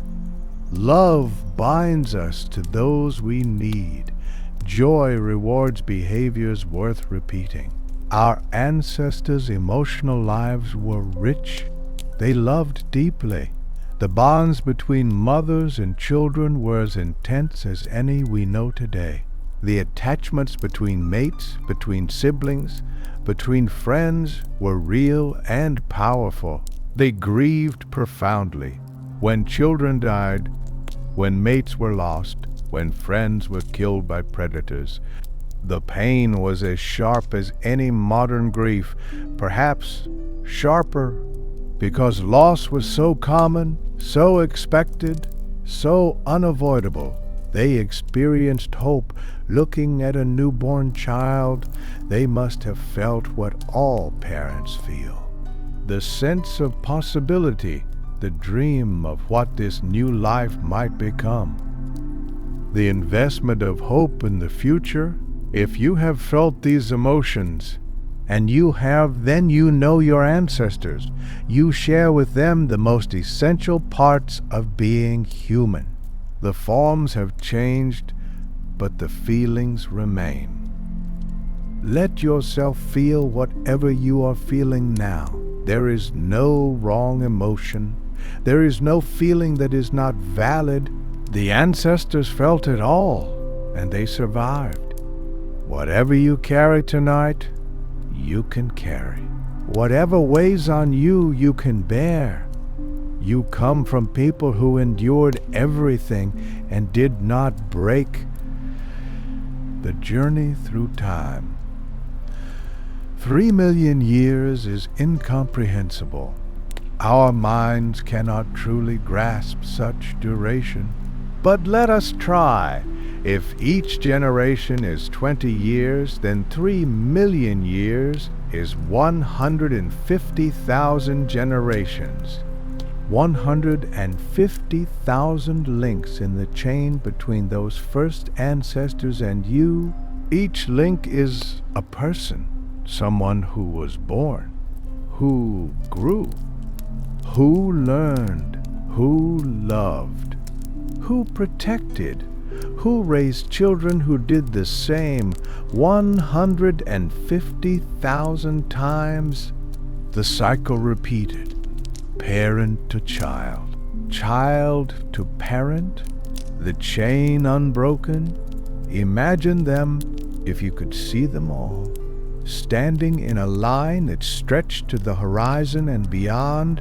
You would see the entire history of human protection. Every mother who held her child against the darkness, every father who stood between his family and danger, every grandparent who watched over the young while others hunted. They are all there, all of them, leading back through time to those first fragile beings on the African savanna, and forward through time to you. You are not the end of the line. Whether you have children or not, the influence you have on the world continues. The people you touch, the lives you affect, the ripples you create, they extend forward into a future you will never see. You are a link in many chains, not just the chain of biology, but the chains of culture, of knowledge, of love. What you give to the world does not disappear when you do. Let that thought ease any burden you carry about legacy. You do not need to do great things to matter. You do not need to change the world to leave a mark. Simply being human, simply caring, simply protecting what you can protect is enough. The changes across time, over those 3 million years, everything changed, and nothing changed. The bodies changed. Our ancestors grew taller, their brains grew larger, their faces flattened, their limbs lengthened. Slowly, generation by generation, they became more like us, but the change was so gradual that no generation noticed it. A child looked like its parents. Parents looked like their parents. The transformation happened across thousands of generations, invisible to anyone living through it. The tools changed. Simple rocks gave way to shaped tools. Shaped tools became specialized. Specialized tools became standardized. Technology accumulated, each generation adding to what the previous generation had known. By the end of this long journey, our ancestors had fire, had hunting weapons, had the ability to clothe themselves and build shelters. They had transformed from prey to predator, from vulnerable to dominant. The world changed. Ice ages came and went. Climates shifted. Forests became, grasslands became, deserts became forests again. The landscape that our ancestors inhabited was constantly transforming. They adapted to each change. Those who could not adapt died. Those who could moved on. The flexibility that had always defined our species proved itself again and again. But some things never changed. The need to protect children, that remained constant. Through every climate shift, every technological advance, every change in environment, the core imperative remained the same: keep the children alive. Everything else was secondary. That imperative is still with us. The world has changed beyond anything our ancestors could have imagined, but we still feel the pull of that ancient mandate. Protect the young, guard the vulnerable, ensure the future. We have built civilizations around this imperative: schools, hospitals, laws, institutions dedicated to the welfare of children, all expressions of the same instinct that made our ancestors circle their young against the predators. The forms change, the essence remains. The transition to now, somewhere along that long journey, our ancestors became us. There was no single moment, no dramatic transformation, just slow change, accumulating until the descendants were different enough from the ancestors that we give them different names, but the thread never broke. We are them, and they are us. The same species stretched across time. Everything you are, every instinct, every emotion, every reflex comes from them. You are the product of 3 million years of survival, the inheritor of 3 million years of protection. The children you see today playing, learning, growing, are the continuation of those ancient children. The same vulnerability, the same need, the same preciousness, and the adults who protect them, parents and teachers and doctors and strangers who intervene when danger threatens, are the continuation of those ancient protectors. The same fierce love, the same willingness to sacrifice, the same refusal to let the darkness take the young. The story continues through you, through everyone you know, through every human being alive. We are still living it. The story that began on the African savanna 3 million years ago is not over. It is happening right now. It will happen tomorrow. It will happen for as long as humans exist. And what you do matters. Every act of protection, every moment of care, every choice to defend the vulnerable adds to the story. You are not just witnessing it, you are writing it.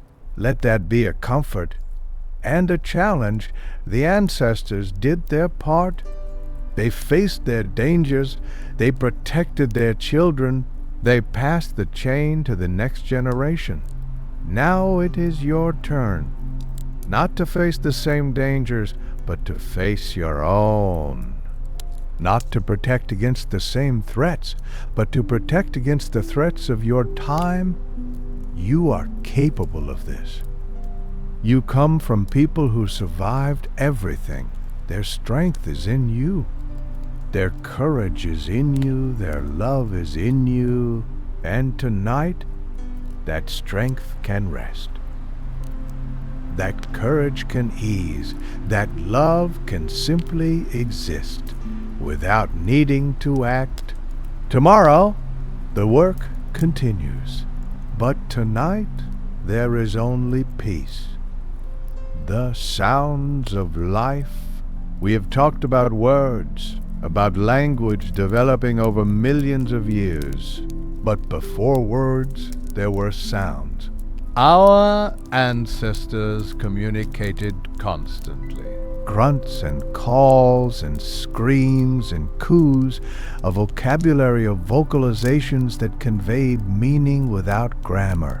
The sounds that primates still make today, our ancestors made too. A warning call when predators approached, sharp, urgent, impossible to ignore.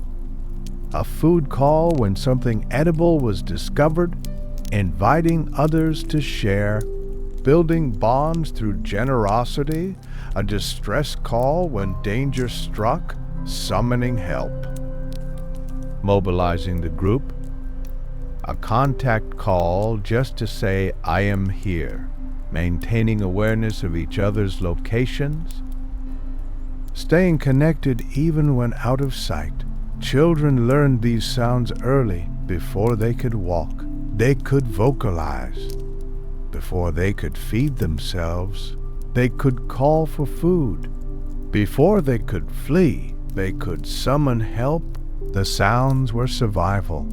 A child who could not call for help was a child who could not be helped. The development of vocalization was as important as the development of walking. Mothers responded to infant sounds with a sensitivity that still exists. A mother asleep could distinguish her own baby's cry from the cries of other infants. Could wake from deep sleep instantly when her child called. This selective attention was not learned. It was wired in by millions of years of selection. If you have ever heard a baby cry and felt that urgent need to respond, that compulsion to comfort, you have felt ancient programming. The sounds of infant distress trigger responses in us that bypass conscious thought. The soundscape of the ancient world was rich. Wind in grass, water over stones, the calls of countless bird species, the roars and grunts and howls of animals. Our ancestors learned to read this soundscape. A sudden silence often meant danger. Predators nearby that had silenced the birds. Certain bird calls warned of snakes. Certain animal sounds indicated water or food. The world spoke to them in a language that was not words, but was meaning nonetheless. We have lost much of this ability. In our world of constant noise, of mechanical sounds and electronic beeps, we have forgotten how to listen to the natural soundscape. The ancient skills of sound interpretation have atrophied. But sometimes, in quiet places, we can still hear the wind, the water, the calls of birds. The world still speaks to those who know how to listen. Let yourself listen now to whatever sounds surround you. The hum of electricity, perhaps, or the breathing of someone nearby, or the silence itself, which is never truly silent. What you hear is the world still speaking, still communicating, still offering information to those who attend. The territories our ancestors did not wander randomly. They knew their land. Each group occupied a territory, an area they knew intimately. The water sources, the best gathering spots, the safest sleeping trees, the dangerous places where predators lurked. This knowledge was accumulated over generations. Grandmothers who had lived their entire lives in the territory passed knowledge to mothers who passed it to children. The land itself became a kind of inheritance. Boundaries mattered. Other groups occupied adjacent territories. Resources were limited. Too many people in one area meant not enough food for anyone. Encounters at boundaries were tense. Sometimes they led to conflict, sometimes to exchange of mates, of information, of rare resources. The management of these encounters required diplomacy, the ability to assess intentions, to communicate peaceful purpose, to know when to stand firm and when to retreat. Children learned the boundaries. They learned where it was safe to go and where it was not. They learned to recognize the signs of other groups, the marks and sounds that indicated foreign presence. This was part of survival knowledge, as important as knowing which plants were edible or which animals were dangerous. The social landscape was as real as the physical landscape. The familiar places within the territory, certain places had special significance. The best sleeping spots used generation after generation. The water sources where the group returned again and again. The places where food was reliably found. The places where someone important had died. These places accumulated meaning. They were not just locations, they were memories. The history of the group was written on the landscape and being barred from the monsters. If you have places that matter to you, places where memories cluster, places that feel like home in some deep way, you are experiencing the same attachment your ancestors felt. Place matters. Belonging somewhere matters. The land we know is part of who we are. The sense of home? Home is an ancient concept. Our ancestors did not have houses, but they had homes. The territory they knew, the group they belonged to, the places where they felt safe. Home was not a structure. It was a feeling. The feeling of belonging. The feeling of recognition. The feeling that this place, these people, are where I am meant to be. Children develop attachment to home early. Even infants prefer familiar environments. They are calmer in known spaces. They are distressed by unfamiliar places. This is adaptive. A child who was comfortable anywhere was a child who might wander into danger. A child who preferred home was a child who stayed where protection was available. The longing for home that humans feel, homesickness, nostalgia, the pull toward familiar places is ancient. It is the inherited memory of ancestors who knew that home meant safety. If you are far from home tonight, if you feel that pull toward somewhere else, know that the feeling is real and valid. You are not weak for wanting home. you are human. And if you are home, if you are in the place where you belong, let yourself sink into that belonging, the safety of familiarity, the comfort of the known, the transitions of life.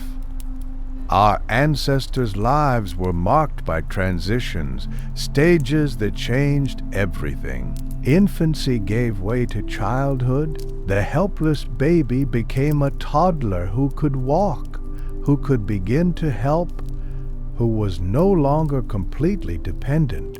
This transition was celebrated. The survival of infancy was not guaranteed.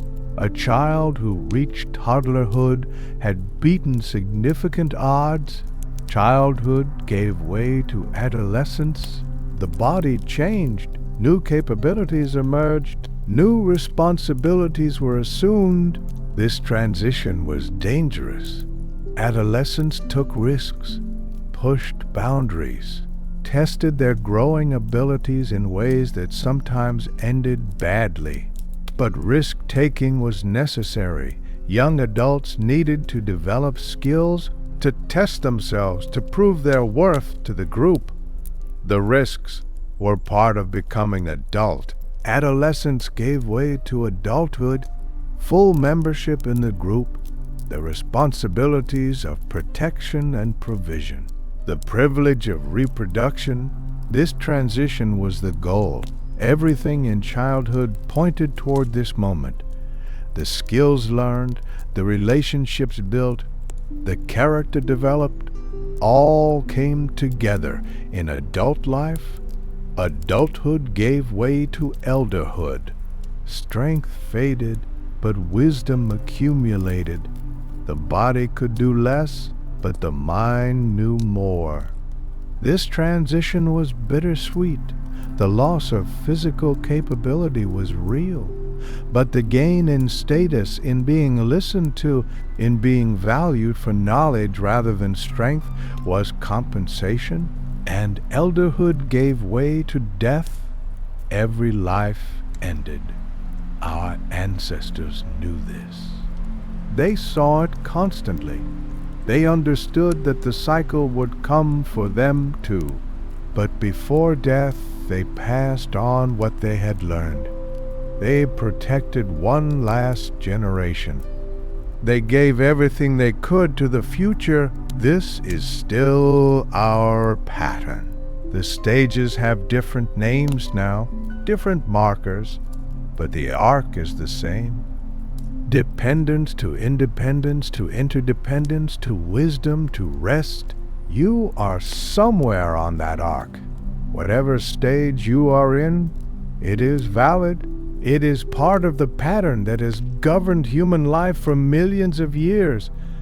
Let yourself be where you are, without wishing you were somewhere else. Each stage has its gifts. Each stage has its purpose. Each stage is necessary. The arc bends toward rest, eventually, always.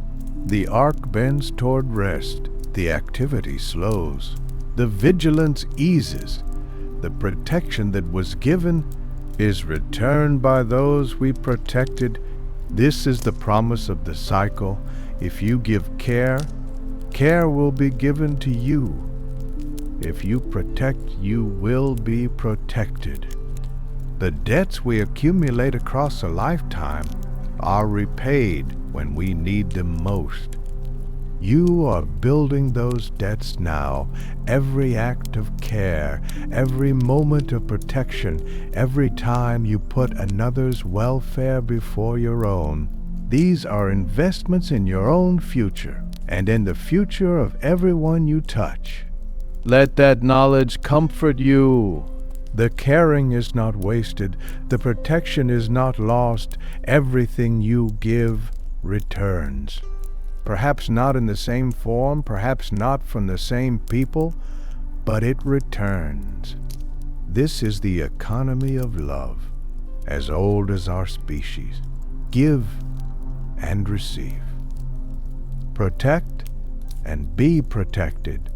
Care and be cared for, you can rest in that economy tonight.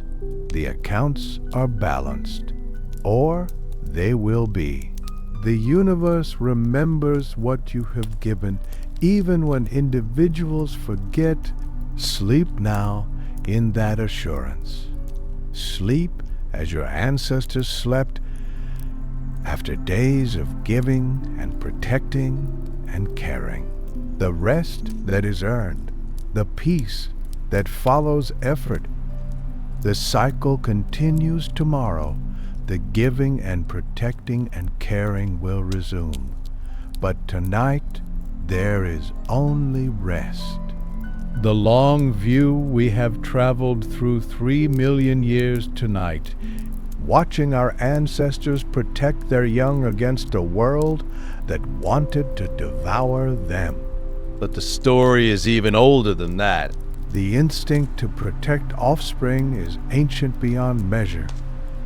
400 million years ago, fish were guarding their eggs. 200 million years ago, dinosaurs were building nests and defending them. 100 million years ago, early mammals were nursing their young in burrows, hiding from predators that ruled the world. Protection of the young is not a human invention. It is one of the oldest strategies in the history of life. What makes humans different is not that we protect our children, but how thoroughly, how cooperatively, how persistently we do it. We transform protection into civilization. The same impulses that made our ancestors circle around their children at night eventually led to walls, to cities, to armies, to nations. The same instinct that made a mother hold her baby tighter when she heard hyenas eventually led to laws, to medicine, to schools. Everything we have built, every structure of human society can be traced back to those ancient nights on the African savanna, back to the simple, desperate, unshakable determination to keep our children alive. This is not metaphor. This is causation. We developed language partly to warn each other of dangers, to coordinate defense, to teach children how to survive. We developed morality partly to ensure cooperation, to punish those who did not contribute to the group's protection, to reward those who did. The roots of everything human grow from the soil of child protection. Let that idea rest in you. You are not just connected to those ancient protectors. You are their continuation.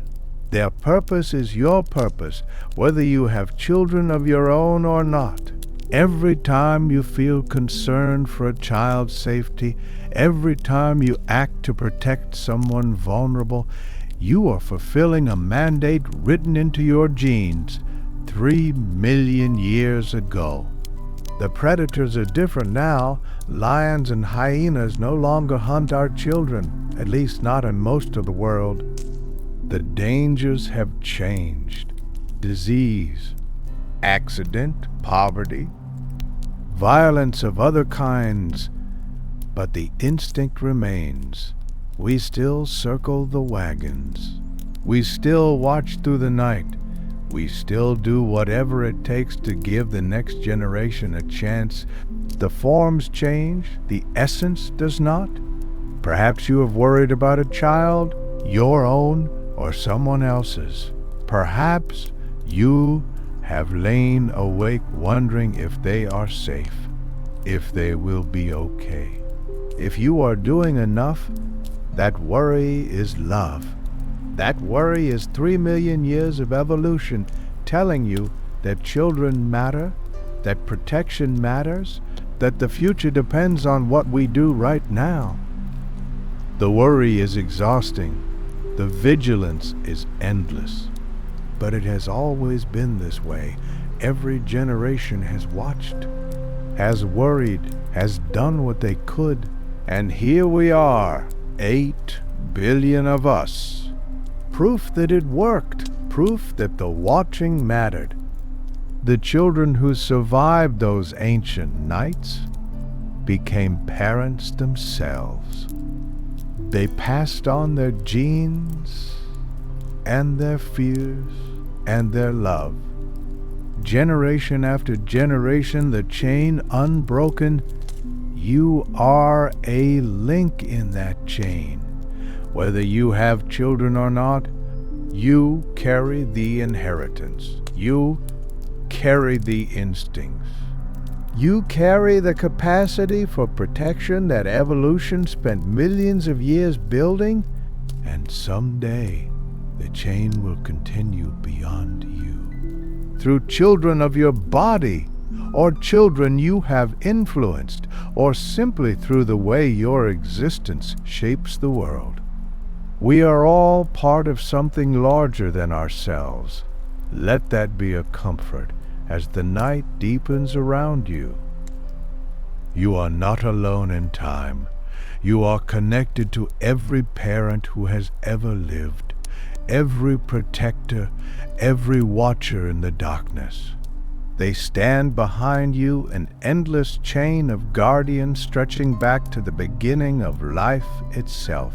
And they stand with you now in whatever darkness you face.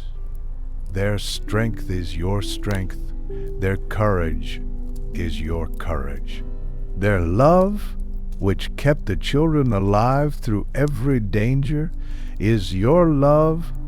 The questions we cannot answer. For all that we have learned, there is so much we do not know. What did it feel like to be one of those early ancestors?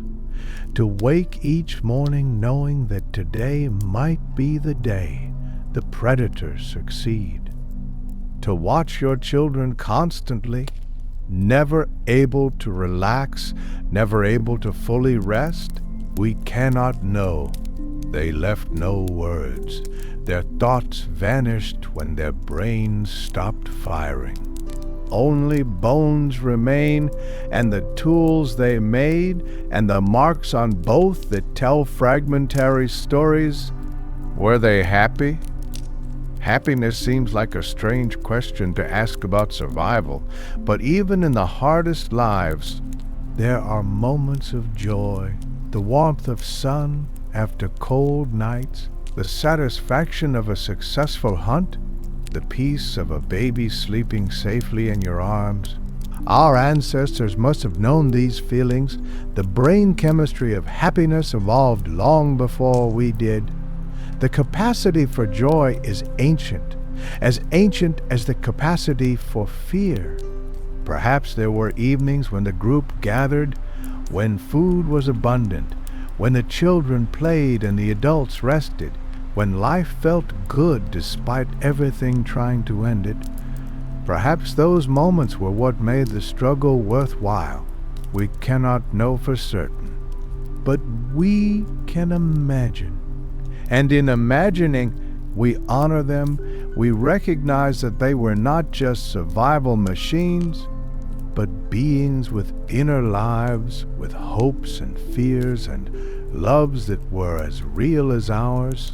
The line between us and them, how different were our earliest ancestors from us? This is a question that science is still working to answer. 3 million years ago, our ancestors were significantly different.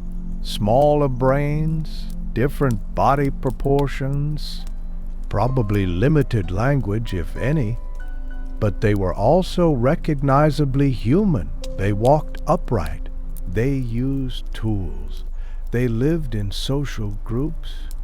They protected their young with a ferocity that rivals anything we feel today. 1 million years ago, the differences were smaller. Larger brains, more sophisticated tools, evidence of fire use, bodies that were approaching modern proportions 100,000 years ago. Our ancestors were anatomically modern humans. If you cleaned them up and put them in modern clothes, they would not look out of place. The transition was gradual. There was no moment when not human became human. No sharp line, just slow change. Generation after generation, small differences accumulating until something new existed. We are not separate from that process. We are still part of it. Humans are still evolving, still changing, still becoming something we cannot predict. 1,000,000 years from now, what will our descendants look like? How will they live? Will they even recognize us as ancestors? We cannot know, just as our ancestors could not have imagined us. They could not have dreamed of cities, of medicine, of the strange world we inhabit, but they gave us the chance to find out. By protecting their children, By not giving up, by fighting through every night until the morning came. That is our gift from them. Existence. The chance to be alive. The opportunity to see what happens next. Use it well, but not tonight. Tonight, You rest. The morning will bring new challenges, new things to protect, new dangers to watch for. The ancient work continues, and you will rise to meet it. But right now, the watching can pause. The guarding can ease. The weight can lift from shoulders that have carried it long enough for one day. The group is gathered. The fire is burning. The children are safe. And you can finally sleep. Sleep as your ancestors slept in those rare moments when the danger passed. When the predators moved on, when the night grew quiet and the stars turned slowly overhead, they knew this peace too, the peace of safety, the peace of rest, the peace of knowing that, at least for now, everything that matters is protected. Let that peace take you. Let everything else fall away. The African plains are far away, and long ago the predators are gone.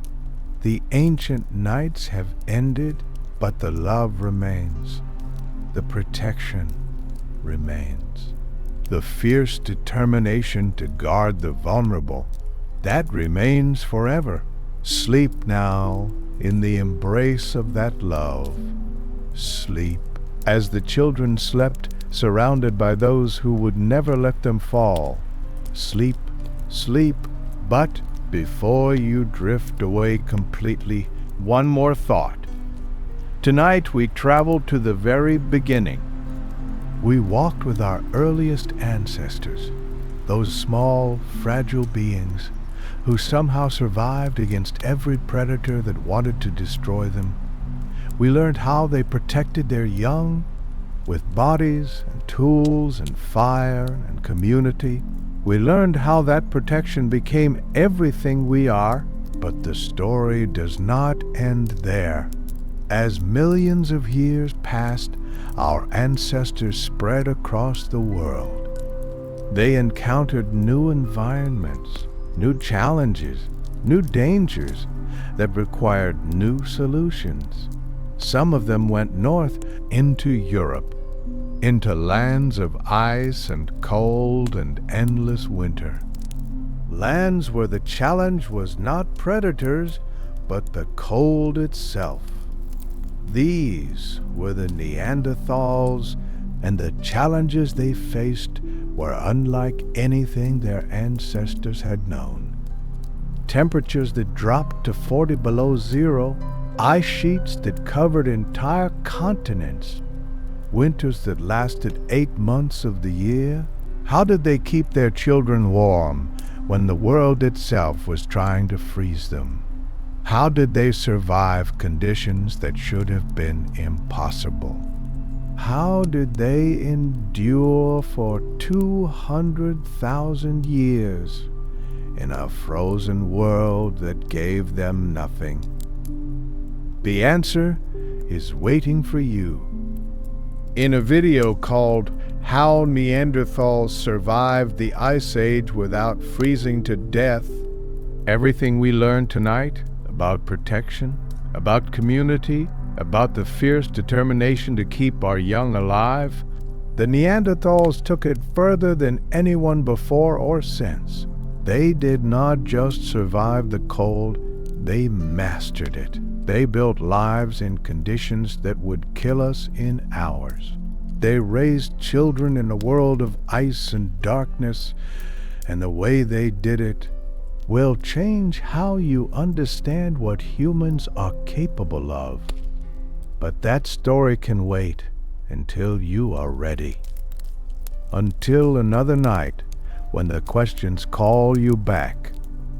When you want to travel again through time, for now let the ancient warmth hold you, the warmth of the fire your ancestors tended, the warmth of the bodies that pressed close in the darkness, the warmth of love which has never gone out, which burns still in every heart that cares for a child.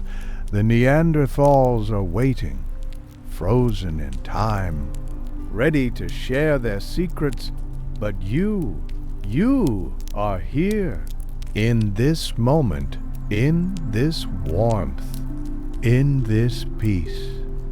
Let it be enough for now. Sleep. The ancestors are watching over you as they watched over their children. The chain is unbroken. The love continues. Rest now in that love until we meet again in the ancient darkness where all stories begin and all stories end.